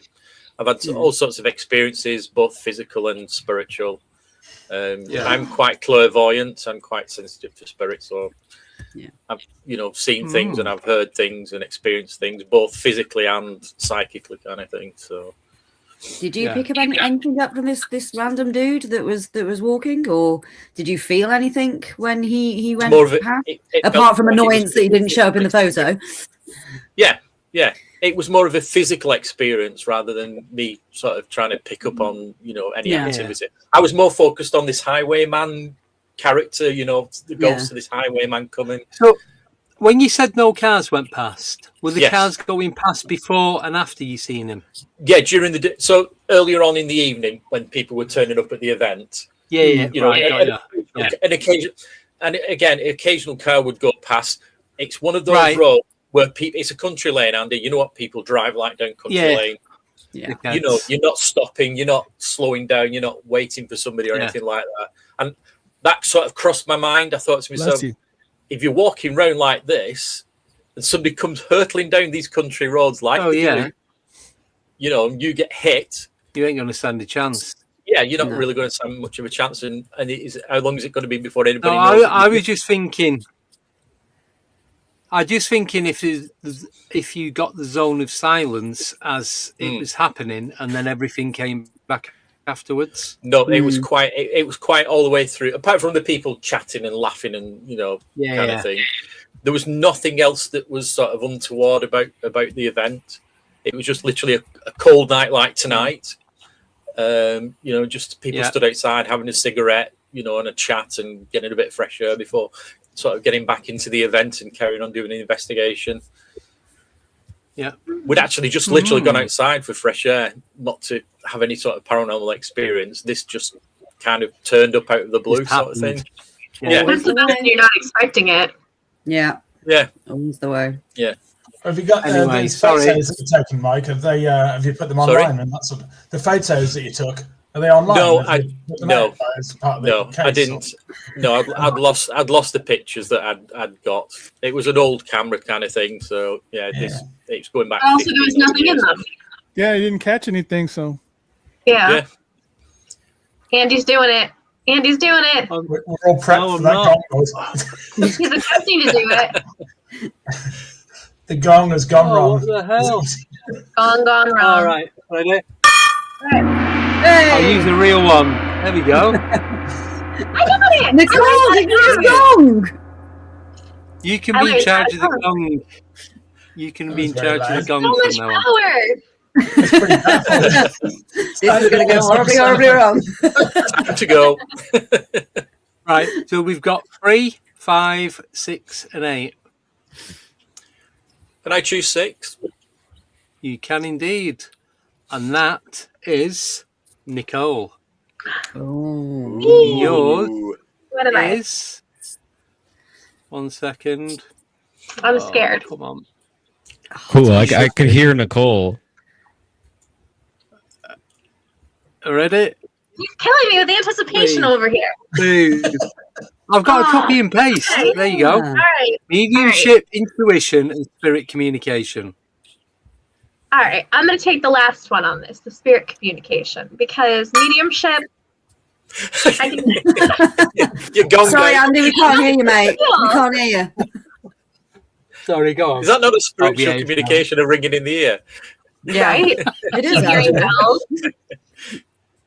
So spirit communication. You guys know that I go out and do events and paranormal events. So we use a lot of different methods of spirit communication. We use Phasma box, we use spirit box, we use dowsing rods and all kinds of things. What I find really interesting though is how the type of communication you'll get really varies from location to location. Like when we'll go into a place that hasn't been investigated that much, or it's like a brand new location, sometimes it takes them a minute to like catch on to all the gadgets and gizmos that we bring with us. But once they get it, it's like, all right, now they all know and they all kind of chat among themselves, so to speak, and then they can all use the spirit box. But we get a lot of good communication with the dowsing rods, as I know they're a little controversial because it's human input, supposedly, but I like to do crazy experiments with them where I'll like have everybody stand in a circle and have somebody stand in the middle and close their eyes, spin around so you don't know where anybody is, and be like, okay, can you point to this person, or can you point to that person? One of my favorite examples of that was when we were investigating this place with the Morris County Parks Commission, and we came across a spirit who was really, really into blondes. Yeah, just like me. Yeah, he was. He's a little fresh, and so we had everybody do that, stand around in the circle. We had all the women come in. I stood in the middle, spun around. I'm like, okay, can you point to who you think is pretty? And it goes right to the blonde. Spin around again, have everybody shuffle. All right, can you point again to the blonde? So it's really interesting, I think, when we get that kind of stuff. I am experiments because it takes control out of it, doesn't it? If someone's blindfolded, they're closing their eyes, they haven't got that auto suggestion, so it does take that element out of it. Yeah, because I feel like a lot of what we get is biased, because when you're asking, okay, tell me your name, and then you're listening for a name, so you're kind of trying to make something fit that goes with what you already know. That's why I like the Estes method a lot, where you put somebody in a separate room with the spirit box, and then somebody is sitting separately from them asking the questions, and they can't hear the questions being asked to kind of try to find that answer. So we have a lot of fun with that too. Mediumship, I don't know. I believe in it. That's cool. I know a lot of mediums. I work with a lot of mediums, but I try to remain skeptical because a lot of it you can't validate. And sometimes I just want to throw stuff out there. I was saying the other day, my team members, I work with 3 psychic mediums, and I'm the only one who's not. So they'll put stuff in our group chat like, oh, hey, I had a dream about this person. Can anybody tune in to see what they're picking up? And they'll all be going back and forth. And I just want to throw random shit out there sometimes. Do it. Just make some up. Because how are you going to know? That's my thing. How are you going to know? I'd laugh if you were right on the money as well. Yeah. But you might I was telling Lisa this morning, they were talking about a pilot. Stephanie had a dream about a pilot. Susan was chiming in, okay, this, I think this. And I just want to be actually, I think he died from gonorrhea in the 50s. Just some outlandish things, because you'll never know. Unless it's I'm supposed to know. I'm supposed to know. As mediums, aren't they supposed to know? Wouldn't they be no, that's not true. Who is Al Capone? Yeah. But they all know that you're not a medium, so they'll you just get booted from the chat. Like, get rid of her. Pretty much. Say, Matt, the most skeptical person on my team, and he's a scientist as well. He's an aerospace engineer, and he's the most skeptical, grounded person, is the closet medium. It really is. We did a Gansfield. We had him literally in a different part of the building, sensory depth, and I was holding up these pictures, and, you know, he had a camcorder in front of him so we could record his answers, and he got every single one right. And he's the biggest skeptic going. So we call him a closet medium now, just to pick him off. The girls actually tell me, they're like, no, see, you feel stuff, you sense stuff. I'm like, nope, I like my gadgets, I like my data, and I like the woo-woo. Yeah. You've got to have a bit of woo. You've got to have a good balance. It's a balance between science and woo, isn't it, really? Yeah. I think it's what everybody's striving for, though, is the evidence, the hard evidence, you know. Yeah. I'm always looking for that in the UFO field, you know. And I think it's easier to gather hard evidence when you're looking into sort of ghostly phenomena, because often it's location based. Like you say, you're going to a place because it's known as a haunted location, so you get activity again and again there. Whereas in the UFO field, the vast majority of the time, it's like an incident. It happened. It's very unlikely to happen again at that exact place. It might happen in a sort of locale. Obviously, some areas are known as being kind of hotspots, right? But then half the time, you have to argue that half of that is down to the public perception of an area, and jumping on the bandwagon and that sort of thing. You have to take that all into account. So even though my focus is UFOs, I sometimes kind of wish, you know, it was more the other way, because I love the gathering of evidence and the fact that you can go to a place that's known to be haunted and you're more likely to pick up things at that location, you know, and you're choosing it specifically because of that. What's the longest communication you've ever had, like, you know, ongoing? Because that's obviously, a lot of people would say, okay, once or twice, it's still coincidental, right? Is there any incidents that you remember where it quite clearly wasn't incidental, you know, like it was again and again and again, like on the money, and you were getting like some sort of backwards to and from communication going? So we were at Cardwa Farms, and this was a residential facility for the mentally disabled. It was a monastery. And we're standing in this room where the wheelchair, this wooden wheelchair, supposedly moves around the building. So it was in this one room on the second floor. And we're doing some EVP sessions. We have the REM pod going. And I clearly hear, and other people clearly hear, like a girl almost singing, humming, like, so that kind of thing. And then we go out in the hallway, and it continues. We keep hearing this for a pretty good while. We were up there for, I want to say, at least 45 minutes, doing a couple things. We were trying to get some hits on the equipment, but we kept hearing this like humming, this singing. And then we were in the main room, which would have been like where they did like their recreation, or, you know, like a community room, and the lights started flickering on and off. It wasn't, you know, faulty wiring, because we tried to see if we could recreate it. You know, we left the lights on, see if they would do it again, turn the lights off, see if they would come on, but nope, they were flickering. But everybody heard this, and that was kind of cool, because it was quite a while that this was going on, that we were hearing this, and we did capture some of it on an EVP. Yeah. So there was a lot of layers of activity there. Yeah. I mean, I love EVP. I mean, I think that, to me, that is the best form of communication. Even though it's not instantaneous, you have to go back and you have to review. But what you find out afterwards, and then when you're looking into the actual history of the building, and then you find out that the names that have come up are the names of these characters that have been in history and are supposedly meant to haunt the place. I mean, that's where I love it, is when you being able to tie it all together afterwards. Yes. Yeah. Yeah, that like aha moment where you're like, now it makes sense, because you're getting the same thing consistently throughout your whole investigation, and you can't figure out why the spirits keep referring to a fire. There's no like history that's publicly accessible that there was a fire, but then you talk to some historian, they're like, well, you know, actually the building that was there burnt down and they rebuilt it.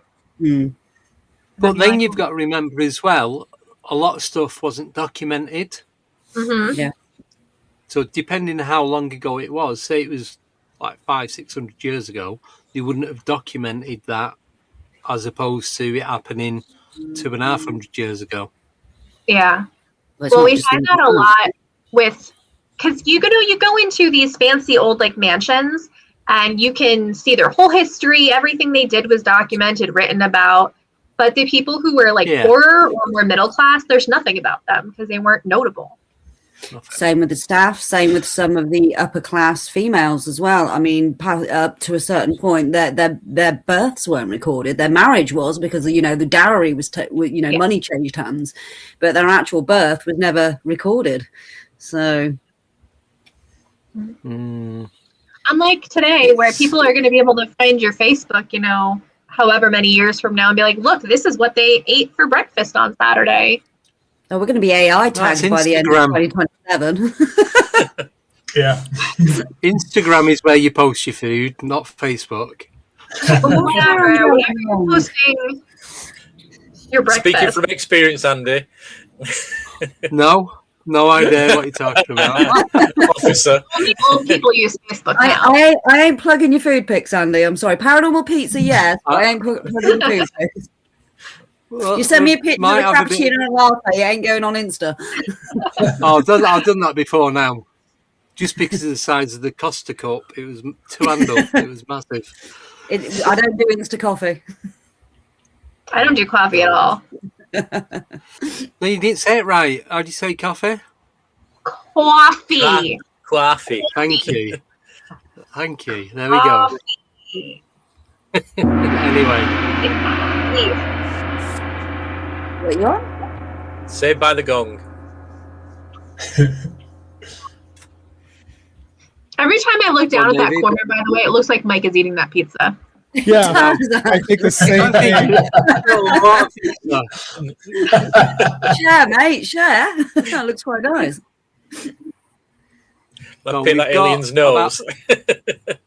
We've got roughly 25 minutes left, so 3 or 5. You got Dave, 5. Hodrian. Who? 3. Oh, 5. I don't know. Okay, 3. Yeah, 5. Yeah, let's go with 5. 5. Right, the 5. Wait, Andy. Go with whichever one is not the wild card. That's what I'm doing. I've cut the wild card out for now. Okay. I'm just confused now. So this is for Miss Dent. He gets me while I'm confused. Thanks for that. It's all right. And your just about got over 1 year's hangover. Hit me with it. Copy and paste faster. Contact cases of non-human intelligence. Something I know absolutely zero about, so thank you for that one. Why do you not know nothing about Right this? back, guys. You should be on it.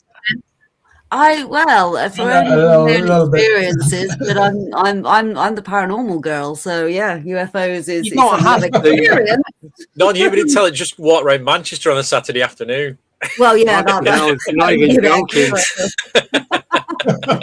I'm going to say it. Half my family, but anyway. Recorded forever. Not saying which half. Does the Haunted Devon Christmas party count as a non-human contact case? It depends if you ever want to speak to these people again. Yeah. Human intelligence, I think, can cover AI too. Well, yes, that is true. That is non-human. Yeah. And intelligent. Technically, Nicole's right. Because it's human input. Yeah. I'm throwing Abbie Dent over here. Is it though? Is it human input? Not for long. No, I don't know. Some of the answers she gives back to me, she can be quite cheeky. So I don't think that is human. I think she's getting a bit of sass now. She's starting to. Hey, she's being really good with me. Everything first time, except the other day, and I give up. I just turned it off. Oh, don't! Happy New Year from Alien 8. 8 and Alien. So I had to kind of change that. Yeah. I have to say Alien 8 UK. Contact cases with non-human intelligence. Just one moment. Bigfoot. I could talk about Wiltshire, because that was contact with non-human intelligence. That was a shadow being that kind of made a lot of UFO activity happen, and I kind of ended it with a fried brain afterwards. So, yeah. We'll start with 2012. I was first time I gone crop circling with my co-host at the time, Martin Hicks, since retired. He is a member of the Plymouth UFO Research Group, and I'd never seen a crop circle. I'd never been in a crop circle or anything like that. So we went to Wiltshire. It was the 4th of February, 2012, and the Olympics were going on. It was a full moon. There was a lot of stuff going on Wiltshire. There was a lot of stuff going on around Avesbury. A lot of occult ritual, shall we say, going on. We were seeing people in robes around the Devil's Stone in the in Avesbury Stone Circle. There was these corn dollies with red string wrapped and just placed in all these areas, such as Silbury Hill and all the rest of it. And it was the Saturday night, and we'd been for something to eat. We'd gone into this crop circle, which was just outside Avesbury Stone Circle, and I think it was called the Timepiece. It looked like a clock. And Martin, before the day of drones or anything like that, Martin is up on a step ladder with a pole, with his camera on the end, trying to take a photo of the crop circle. And, back in the day, these are the things you did. And I had gone to meditate in one of the outer circles. I mean, this thing was huge. It was massive. And I'm meditating, and I kind of open myself up, be careful what you wish for. Saying like, if there's anything I need to experience, anything I need to learn, then I'm open to it. Come and show me what you want me to see. And I put a bit of, I wanted to give something back. So I'd not long done my Reiki 1. So I actually did a bit of Reiki on the ground. And I just said, I just want to give back to the earth. I just want to give back, put nutrients in the soil and all the rest of it. And with that, I hear this walking behind me in the crop circle, like on the straw. And I thought it was Martin. So I kind of like snap out of it, turn around, expecting to see Martin, walking up behind me. I stand up, and he's still up on his ladder, with his pole taking photos. So I'm like, okay, it's not Martin. I walk back, and Martin says he sees a ball of light. I'm walking this way, and he sees a ball of light going that way. I don't see it. And we're lying in the crop circle, literally, looking up at the stars, pontificating, universe, all the rest of it. And the atmosphere just changes. And I mean, it just changes. I wouldn't say it was bad. You just felt like you weren't welcome, if that makes sense. It just felt a bit, we shouldn't be here now. We're encroaching on somebody else's energy. And we both look up, and we see this 7-foot hooded figure standing on the outer boundary of this crop circle. And I look at Martin, and I'm like, you're seeing this, aren't you? And he looked at me, and he was like, yeah, time to go. So we pack up the blanket. He tips a nod to whatever this thing is, and we exit the crop circle. The opposite side, funnily enough, not towards this thing. Opposite direction. Was you not intrigued to find out what it was? I was and I wasn't, but the feeling was more time to leave. Yeah, that was a warning. It wasn't as if it was like, go away, I'm threatening you. It was more like, it's time for you to move on from this area, sort of thing. So, before the start, sorry, go on. You've looked into the other cases, haven't you, of this? Like, that's not far from a unique incident. Like, there's quite a few cases online of people, a lot of the crop circle fakers. So the groups who do crop circle faking, they get chased out, don't they? Numerous groups have claimed. Now, I mean, they've even given up faking crop circle halfway through it because of that, because they said that there were these dark figures standing in the fields. That's really fascinating. Yeah. And some of them believe, ironically, that they are being in some way controlled to make the circles. Yeah. So it's kind of like fake, but not fake, like as an alien intelligence controlling them to make these fake designs. Now, obviously, you could look into that multiple layers, and you could say that they're just saying that because they want to keep the mystery going regarding them as well. Though the military are told to stay away from them that do maneuvers on solitary planes. Then they're known as the Guardians. Yeah. But are they being compelled to make the crop circles, or when they make the crop circles, are they like summoning something? They're normally getting chased away by them. Normally, the crop circle hoaxers, they feel very unwell, and they are being chased away by these hooded figures. But ours wasn't more being chased away. It was almost like, move on. There's something else coming. So we moved on, and all these police cars went past. We went to the Red Lion. Martin filled up the flask. I asked, are hooded figures? Because I'm ghost girl, so mine was like, is any monks around or hooded figures or anything like that reported? Because that's what I could equate it to at the time. I never had an experience like I did in Wiltshire before that, so there was nothing kind of like to equate it to. And we follow these police cars because they're all like flying, and we're like, what's going on, as you do. So we're like, has someone been caught crop circle hoaxing? Is it a bust? Is it, So we follow them, we lose them, and we end up going up this hill to this place called Hackben Hill by the White Horse. And there's a coppice of woods, and then further down there's an ancient hill fort called Barbary Castle, and that's meant to be quite, have an energy of its own. And me and Martin are there in this car park, and we're talking about the night's events, and we're seeing these lights in this coppice of trees like fly in and out, like these balls of light, like flying in and out of this small coppice of trees, some white, some orange.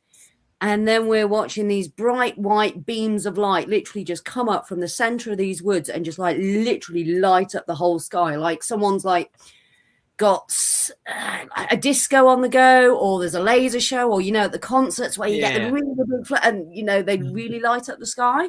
But there was nothing like that around there. It's just a coppice of woods on this country lane that at the time you couldn't get the cars down. You can now since it's been widened. But it was just a country little path that led to Barbary Castle, and there was 3 coppice of woods. While we're watching this light show go on, there's this blue van that turns up, and this blue transit van turns up, parks in the corner of the car park, and he's just watching me and Martin, and he's just sitting there smoking cigarettes. He's like the guy off the X-Files, the cigarette smoking man. So he's just sitting there puffing away, just eyeballing me and Martin. We're watching Blackpool illuminations go off in the sky. He's watching us. He's paying no attention to this whatsoever. And he's just watching us. So with that, I kind of get a bit ballsy. And I'm like, well, I'm gonna walk down, and see what's going on. And Martin's like, no, Abbie, stay. No, I'm like, no. I'm gonna walk down this path and see what's going on in these woods. I get about halfway down this path, and this bright white ball of light just appears in the middle and starts coming down the path at speed, about my height. And I kind of like stood there, and I turn around and like run back to Martin. We both get in the car. Martin like turns the car around, and with that out the rear view mirror, again, it just lights up again. The whole sky lights up, and I've managed to capture some of this on camcorder. It doesn't do it justice because it was one of the old Sony night shots. So it couldn't really do it much justice, but you see the bright white lights just like beaming up in the sky. With this, we get out, we're having a look around, we're like, okay, enough's enough, let's move on now. As we're pulling out of the car park, we get chased by a landy that comes out of nowhere, and it chases us off Hackben Hill, chases us all the way down, really like up against our back, flashing us, all the rest of it. I mean, you're talking about what, 1:30 in the morning? There should be no one out there, and if there is anyone out there, shouldn't be in a rush like that. So no, we peg it to the bottom of the hill. I was just going to say, what do you think would have happened if you just stopped? I might not be here, mate. It could have been a Men in Black moment, and we might have seen a bit too much. Yeah. There was something going on. I mean, that guy who was watching us was, I think, definitely was military intelligence. He was, the way he was eyeballing us and not even looking at what was going on. It was like, this is normal. I want to know what you're doing. Yeah. Like, okay. we get to we lose this guy because Martin indicates left, swerves right, and then goes back to Avesbury, and we park up outside the car park, not the car park, the bus stop in Silbury Hill. And there's a lot of activity going on at this point. There's helicopters in the sky, there's police all around, so we're just like, yeah, let's get to a higher ground. So we go up a place called West Olverton Hill, which I don't like at the best of times.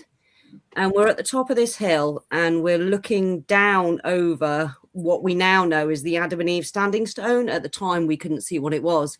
Again, another bright white beam of light just shoots up into the sky. There's helicopters, there's all this stuff going on, and I'm just like, I can't do this anymore. This is just too much. This is just way outside my comfort zone. Just stop now, just enough. With that, we hear these footsteps coming up the hill, and this is the invisible walker is apparently a known phenomena. And there was this voice almost like that said, okay. I was a nervous wreck by this point. I didn't know if up was down, left was right. I'm just well out of my comfort zone. And we get into the car. At the time, I was frantically rolling a cigarette because I was shaking. I was just like, what the hell's going on? You know, ghosts, yes, this, what the hell? Just what the hell? And this thing just flies at the windscreen, and Martin just slams on the brakes. And he said it was this hooded thing, but it had almost like what he could describe as the only way he could describe it was things on his face. And the only way he could equate it was like the oak leaves on Green Man sort of thing. It was that kind of things on his face. And that was the end of the experience. That was the end of the night. So, yeah. We did pictures, UFOs. Wow. Is that contact? I don't know. Well, yeah, that's CE5. Or is it CE4, Dave? Well, CE5 is like where you're openly bringing in the contact yourself, so you're initiating it, which you weren't really doing, where you were just observing, you were just having activity going on. But I meditated and asked for an experience. I asked to show what I needed to be to be shown. So I suppose you could interpret it as a CE5. A CE3 is literally physical contact. CE3 is having an observation of the beings at a distance. Is seeing the occupants, Four is being taken aboard or whatever. No you saying no. But if you had this thing right in front of your screen, your windshield, then that's like direct contact.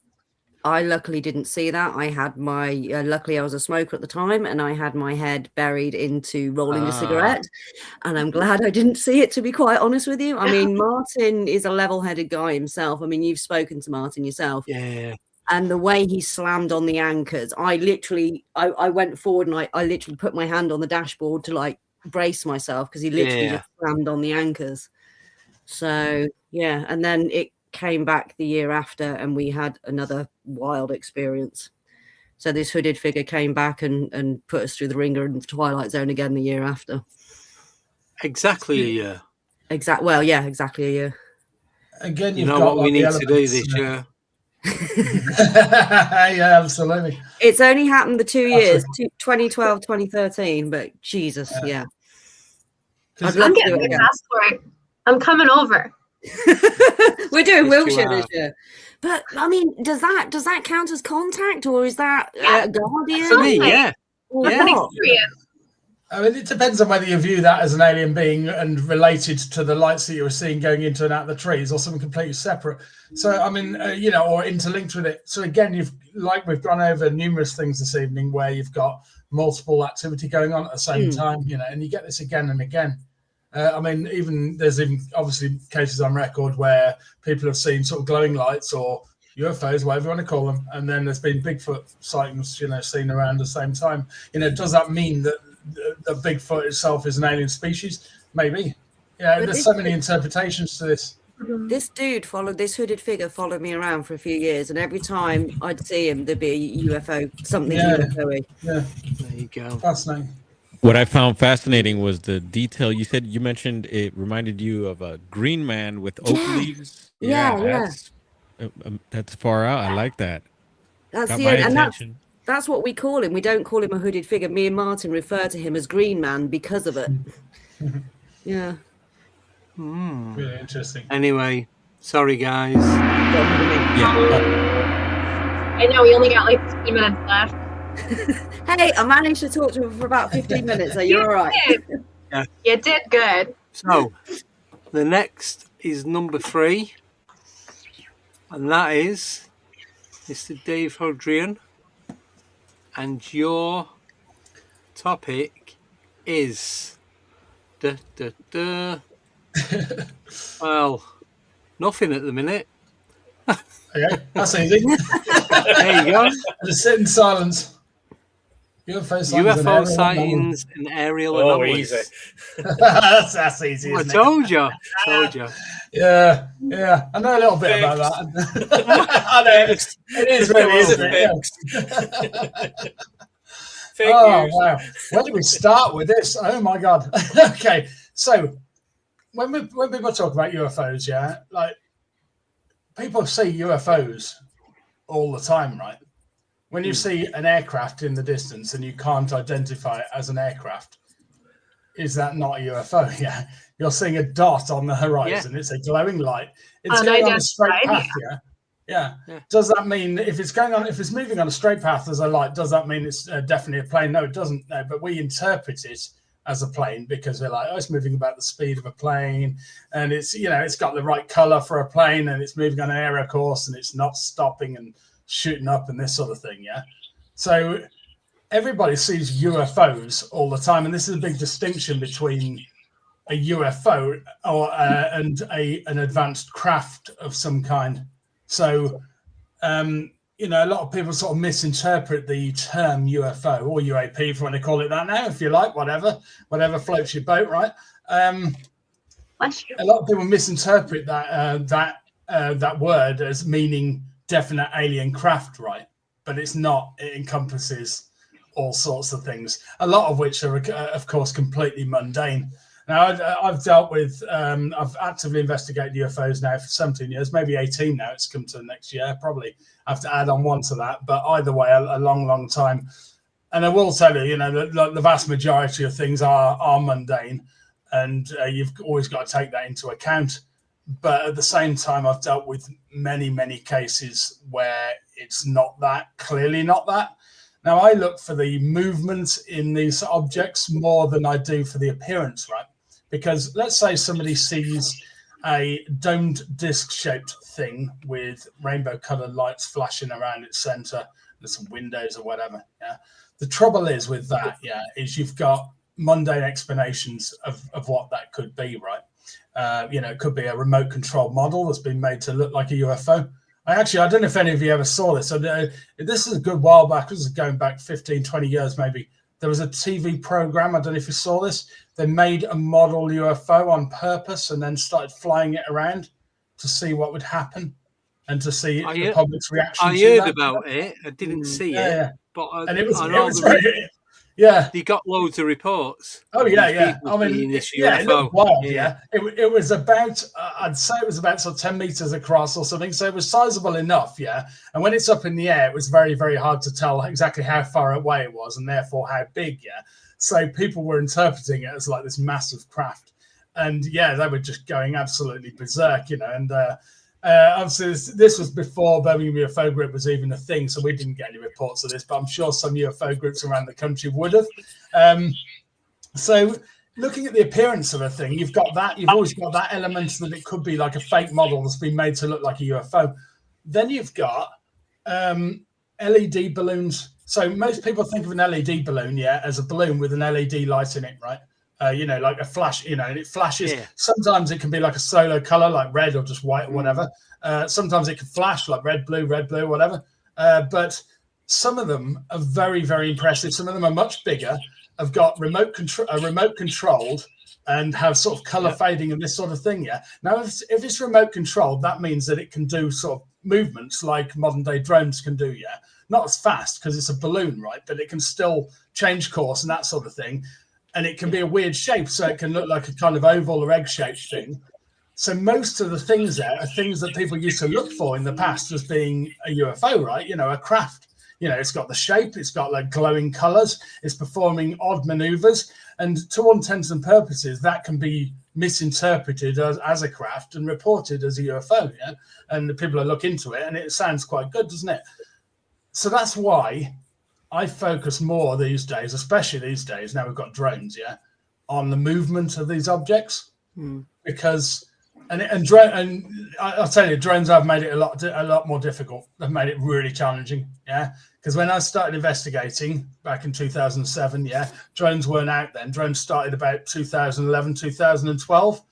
Yeah. Before drones were around, if an object suddenly stopped and then changed course suddenly rapidly, maybe reverse movement on itself, that would have been considered very, very impressive, especially if it did it with any kind of form of speed and no arc in that turn. Now drones can do that, and it's very, very difficult because a lot of people misidentify exactly how far away something is from them, especially because you've got no frame of reference in the sky. So I've dealt with cases where people have interpreted what's very, very likely to have been a drone as something much, much bigger at a much further away distance, because you lose all perception as to exactly how far away it is. Now, of course, if you're losing the distance, that means that you're also misinterpreting not only the size of the object, but also how fast it's moving. So you can interpret something that's been much bigger and moving much more quick. And then they might say, oh, yeah, it performed this bullet-like maneuver. It suddenly took off, instant acceleration, boom, away it goes. So you have to be very, very careful with that. And drones have made that a lot more challenging. On the plus side, we don't get Chinese lanterns or anything like so often. Did any of you guys see any Chinese lanterns over New Year or not? No. Nothing. Not one. Negative. Nope. Yeah. Well, we had freezing fog, so if there were any balloons, I would have been contacting Andy. And it's because obviously the fire risk. So a lot of the time you can still buy them; they're not illegal. Some people believe that Chinese lanterns, sky lanterns, you want to call them that, are completely illegal. They're not at all, at least not here in the UK. You can still buy them, but they're just not widely available. You can't buy them in shops because of the fire risk. And actually, a side anecdotal story relating to that. Just quickly, I actually know a shop where they still sell them, so I'm good. You do? There you go. You see how daring of them. Very brave. They're normally the keeper shops as well, aren't they, that do them? Chinatown. I tried this out once because I wanted to see how a Chinese lantern would perform and how it would look at different distances. Because I was getting these cases in of these things, and I was like, well, I can easily go and try that out myself, and I can try it in different lighting conditions and everything. So I waited for a particularly, sort of nice night and everything, no rain or anything, and I set it off. What I didn't realise, even though at ground level, in my garden, the fence was basically sheltering airflows, air currents, so it felt quite still at ground level. So I lit this thing up, and it drifted up, and I got the video camera out and filming it like that, and it gets up to about sort of the height of the roof of the house. And all of a sudden just goes berserk, starts somersaulting, and flies down into my next door neighbour's garden. And I was like, that's it, just slammed the back door, hide, nothing to do with it. Just denied all knowledge. And the shed goes up. Yeah, absolutely. This is the thing, And I used to write up these reports, and even back then I was like, some of them I'd interpret as sky lanterns, right? And not always, because that's jumping to conclusions again, So people jump to conclusions with this sort of thing. They're like, okay, it's an orange glowing orb of light, right? So therefore, it was a sky lantern. Well, in that terms, what you said, Abbie, that was sky lanterns flying in and out of the woods. It doesn't make any logical sense. Why on earth would there be, and then alongside other white orbs, So I would interpret your thing as not sky lanterns, right? I've dealt with cases where something that, to all intents and purposes, looked like a sky lantern followed vehicle for like numerous miles, making right angle turns with it, keeping the same speed, same distance, and then after a while it would kind of all of a sudden keep going and the car turns and it loses track. but it was quite clearly under some kind of intelligent control, and it was quite clearly checking out the vehicle and remaining with it. Yeah. But to all intents and purposes, it looked like a sky lantern. Well, unless you say it was a remote controlled sky lantern, I don't know whether that's a thing or not. Probably not, right? No. Someone's going to make it a thing now. You watch. But you don't really get sky lanterns anymore. But no, a lot of my earlier cases, you'll see if you go to the Bigfoot website. Most of the cases I've investigated over the years have been written up as case reports, and the amount of orange orb sightings, you can just see it. You can plot it on a chart, and it'd just be this. There's a heap of them. Because I did used to put out the cases, whether I thought it was a Chinese lantern or not, I would put out the case. So I still write it up, because I think with all of these sightings that take place, I think they're a story that needs to be told, and you've got to look at the kind of pros and cons of a case and not dismiss anything at face value. And people do that all the time.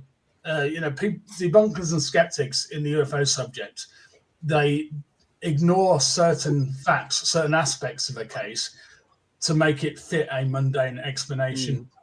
And I've seen this again and again. And it is, you get it with some of the really, really big cases on record. Lighthouse. And some Lighthouse. That's not true across the board, though, because they'll be like, okay, well, it could have been this if this happened and that happened. Okay, but you're not paying attention to the fact that none of that happened. Absolutely. And how many things need to be a coincidence, right, before something isn't a coincidence? According to Carl Jung. And then you've got the repeated things that go on again and again. Like, so you might have a particular, if you look at an individual case of something, maybe there's a particular appearance of an object, right? And to all intents and purposes, you could look at that and you could dismiss it as like a weird novelty balloon or something like that, But then you've got 100 other cases also mentioning this same object, looks exactly the same, but in some of those other cases, it's performing extremely advanced maneuvers, How do you chuck out that previous case?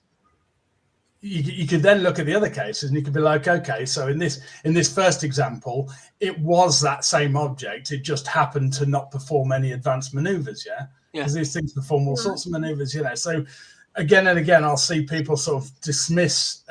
They'll try really, really hard to give it a mundane explanation, instead of looking at all the facts and weighing up the pros and cons of an experience.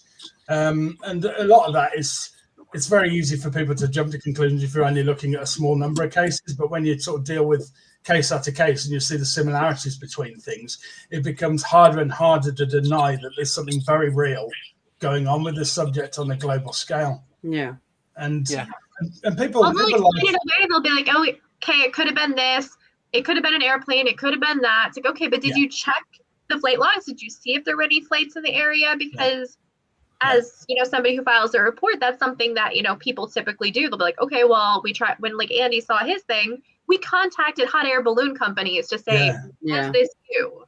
Exactly, you're ticking off the boxes. You're like, okay, it's not that. That can be dismissed. And I'll try to do that. And just say it was probably a hot air balloon. It's so easy to do that now as well, because you've got flight trackers that you can get the apps for your phone, so you can, unless they're the military, they're going to show up. You've got satellite and ISS trackers and things like that, so you can track these things that would be the 99% possible cause. So you can rule those out pretty instantly, even on a night watch if you've got good signal. 100%, Which obviously a lot of the time is very rural, so you don't, right? But on many of our sky watches, we've seen things, and then we've checked out flight tracker right there and then, and confirmed it's an aircraft, and I've also seen the ISS on one of our sky watches in Cradle Hill, actually, not Cradle Hill. It's Cannock Chase, sorry. Cannock Chase, nice. Obviously known area for all sorts of activity. And we saw the ISS and it looked amazing. We were at the top of the hill, and this object it clearly looked like it was in the atmosphere. It was bright. It was this white ball of light. And I was like, wow, that looks impressive. And somebody's like, I bet it's the ISS. So we got the ISS tracker, and it was the ISS, to them. Went right around the Earth. We saw it later on in the same Skywatch. So, but to all intents and purposes, if you didn't have the ISS tracker, if you saw that, you'd be like, wow, that's like a spacecraft. That's the first thing you do, though. Even when I see stuff outside of mine, and you get a lot over talk here, the first thing I do is like, ISS, where are you? Because it is the first thing you do. Absolutely. But at the same time, as all of this, because a lot of people view me as quite a grounded, sort of skeptical researcher, and to an extent I am, but you have to be, otherwise you go down the rabbit hole with this, So I am grounded with it, but at the same time, I don't dismiss it. If somebody comes to me and they talk in depth with me about having a close encounter where it was an obvious structured craft, and maybe they've seen beings come out of it or anything, who am I to say to that person, oh, they must be lying, because it was supposed to go, that straight away, they're lying, they're making it up. Why? Right, okay, so people, they don't really have that much to gain when they come and speak with me. All they've got to do, they're losing a lot of their time to go over their experience with me in depth. They're very, very, a lot of the time they're not in it for any kind of form of fame or fortune or anything like that. So a lot of the time they'll ask me to remove their real names from a report or their address and that sort of thing. What's that telling you? That's telling you immediately that they don't care about any kind of personal fame or fortune. Well, it's not they're just that. Actively avoiding that. They're like, no, I don't want people to know who I am. Ridicule. It could be trauma. It could be all sorts. They could be, why they don't want to put their name to it. But it's very difficult unless you do sort of direct investigation to interpret that and to see that firsthand. Because it's very easy for somebody to, like, if I investigate a case and I say I sat with the person for 30 hours or whatever, we went through all the details. I absolutely believe them to the letter that it was a real experience, and I believe it was involving advanced craft or beings or whatever. You can interpret where those beings have come from, whether they're truly alien or not. You could talk in those sort of things all day long, right? But unless you've been there and seen that firsthand, how can my statement mean anything to somebody who wasn't there? They can dismiss that and they can say, oh, the person was quite clearly making it up and just for whatever reason coming up with this story for hours and hours. But it happens a lot less than people give it credit for. I've spoken with many people over the years who believe that there are hoaxers and storytellers everywhere with this subject, and they genuinely are not. I can tell you that over 95% of the cases I've looked into, maybe even 99%, I believe that the person has seen something, right? They might be misinterpreting it, and they might be like seeing a sky lantern or whatever, or a solar airship or whatever, and then misinterpreting it as something more unusual, right? But they're doing it in open honesty. They're coming to me and they're saying, I believe I've seen a spacecraft, and sometimes they haven't, and I'll tell them. But it's a fascinating subject. Yeah. Guess what? It's gone time. First gongs of 2026. Andy, you've struck more times than Big Ben did the other night. Wow. Someone's got to. No. So thank you all so much for coming on. And I'm glad subjects and topics that you got. It was fun. And I was very worried with that wild card. I thought I was going to get, I don't know, dinosaur sightings, real life dinosaur sightings. Something like that. No, Andy can get that one. Yeah, we'll pass that one to Andy. I can do that one. Yeah, absolutely. Komodo dragons.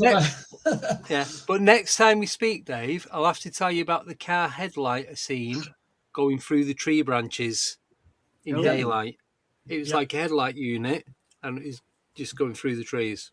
But cool. I'll talk to you about that. Is that recent thing that's gone on? About 6 years ago. Oh, right, okay. Yeah, I don't think we've talked about that. No, I've not really spoke about this much. Yeah. Ooh. We want to hear about it. Monday. Yes. Well, we'll talk about it Monday because we've got Micheal coming on Monday if she doesn't die over the weekend. No very ill. But she has said if she does die, we can use a Ouija board and she'll tell us about a UFO experience that way. Might be a bit long-winded, but we'll get there. Don't you think, though, with what we do, how we investigate and the things we do, that we have these experiences and these crazy experiences that we do have for a reason? Because, like a community. Possibly. Yeah. Can be. I'd sometimes interpret it as how common the experiences are, and I think that I think that like a lot of things, both ghost sightings, UFOs, whatever, Bigfoot, everything, I think that it's a lot more common than people give it credit for because we're only seeing the tip of the iceberg, and most cases don't get reported. They just get a lot of people just brush it off. Yeah. It's like when I've had mine encounters, it's like, oh yeah, I've seen that. Anyway, I'll carry on doing what I'm doing. I don't think too deep into well, it. If you didn't do what you do and do this, you probably wouldn't even think twice about it. No. You'd be like, oh, that was a little weird, and then just go on with your life. Yeah. Exactly, 100%. Mm-hmm. So I just want to thank. I don't think seeing is believing, though. I wouldn't. Sorry, I'm going to interrupt you again. No, you're all right. I just want to say, I do want to say this, to the listeners, right? Seeing is not believing yet, right? It's really not yet, because I hear this off people. Oh, if I see an alien, and it comes up and slaps me in the face, then I'll believe, right? You don't need that yet. All you need to do is look at the evidence on record. Yeah, the evidence on record for both the existence of the supernatural, the existence of non-human entities, whatever you want to call them. I'm not saying they're definitely from another planet, or whatever, believe what you will.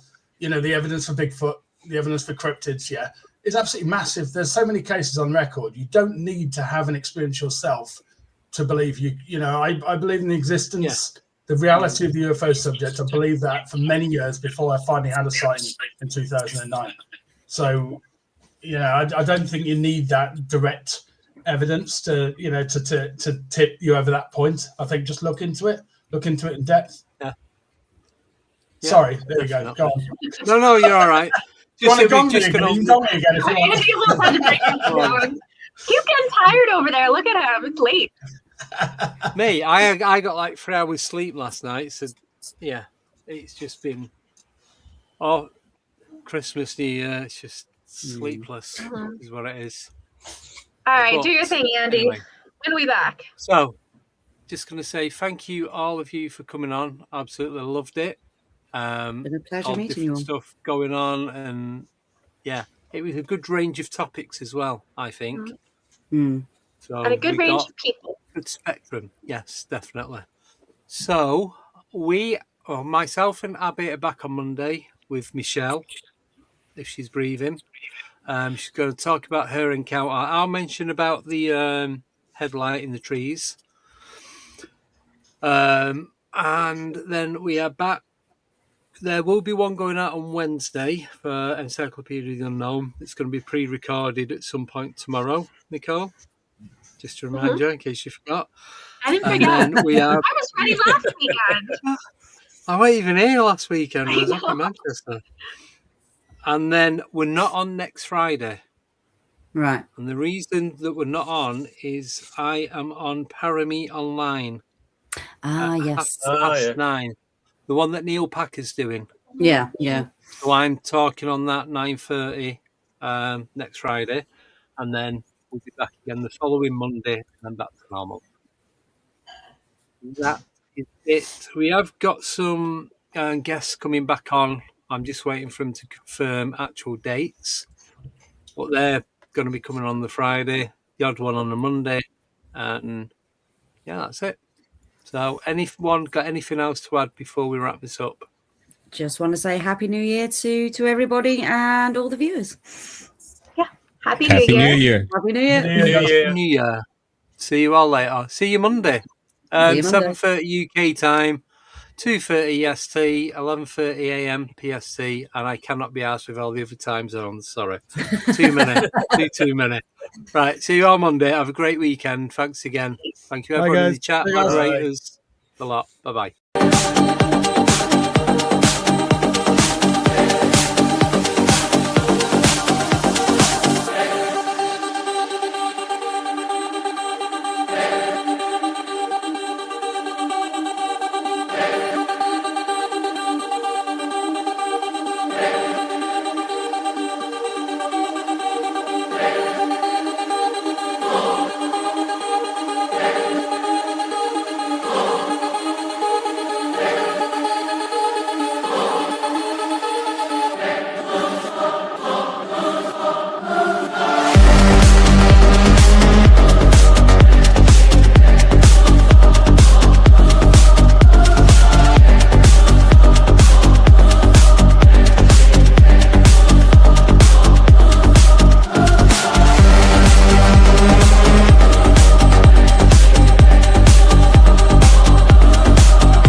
Bye.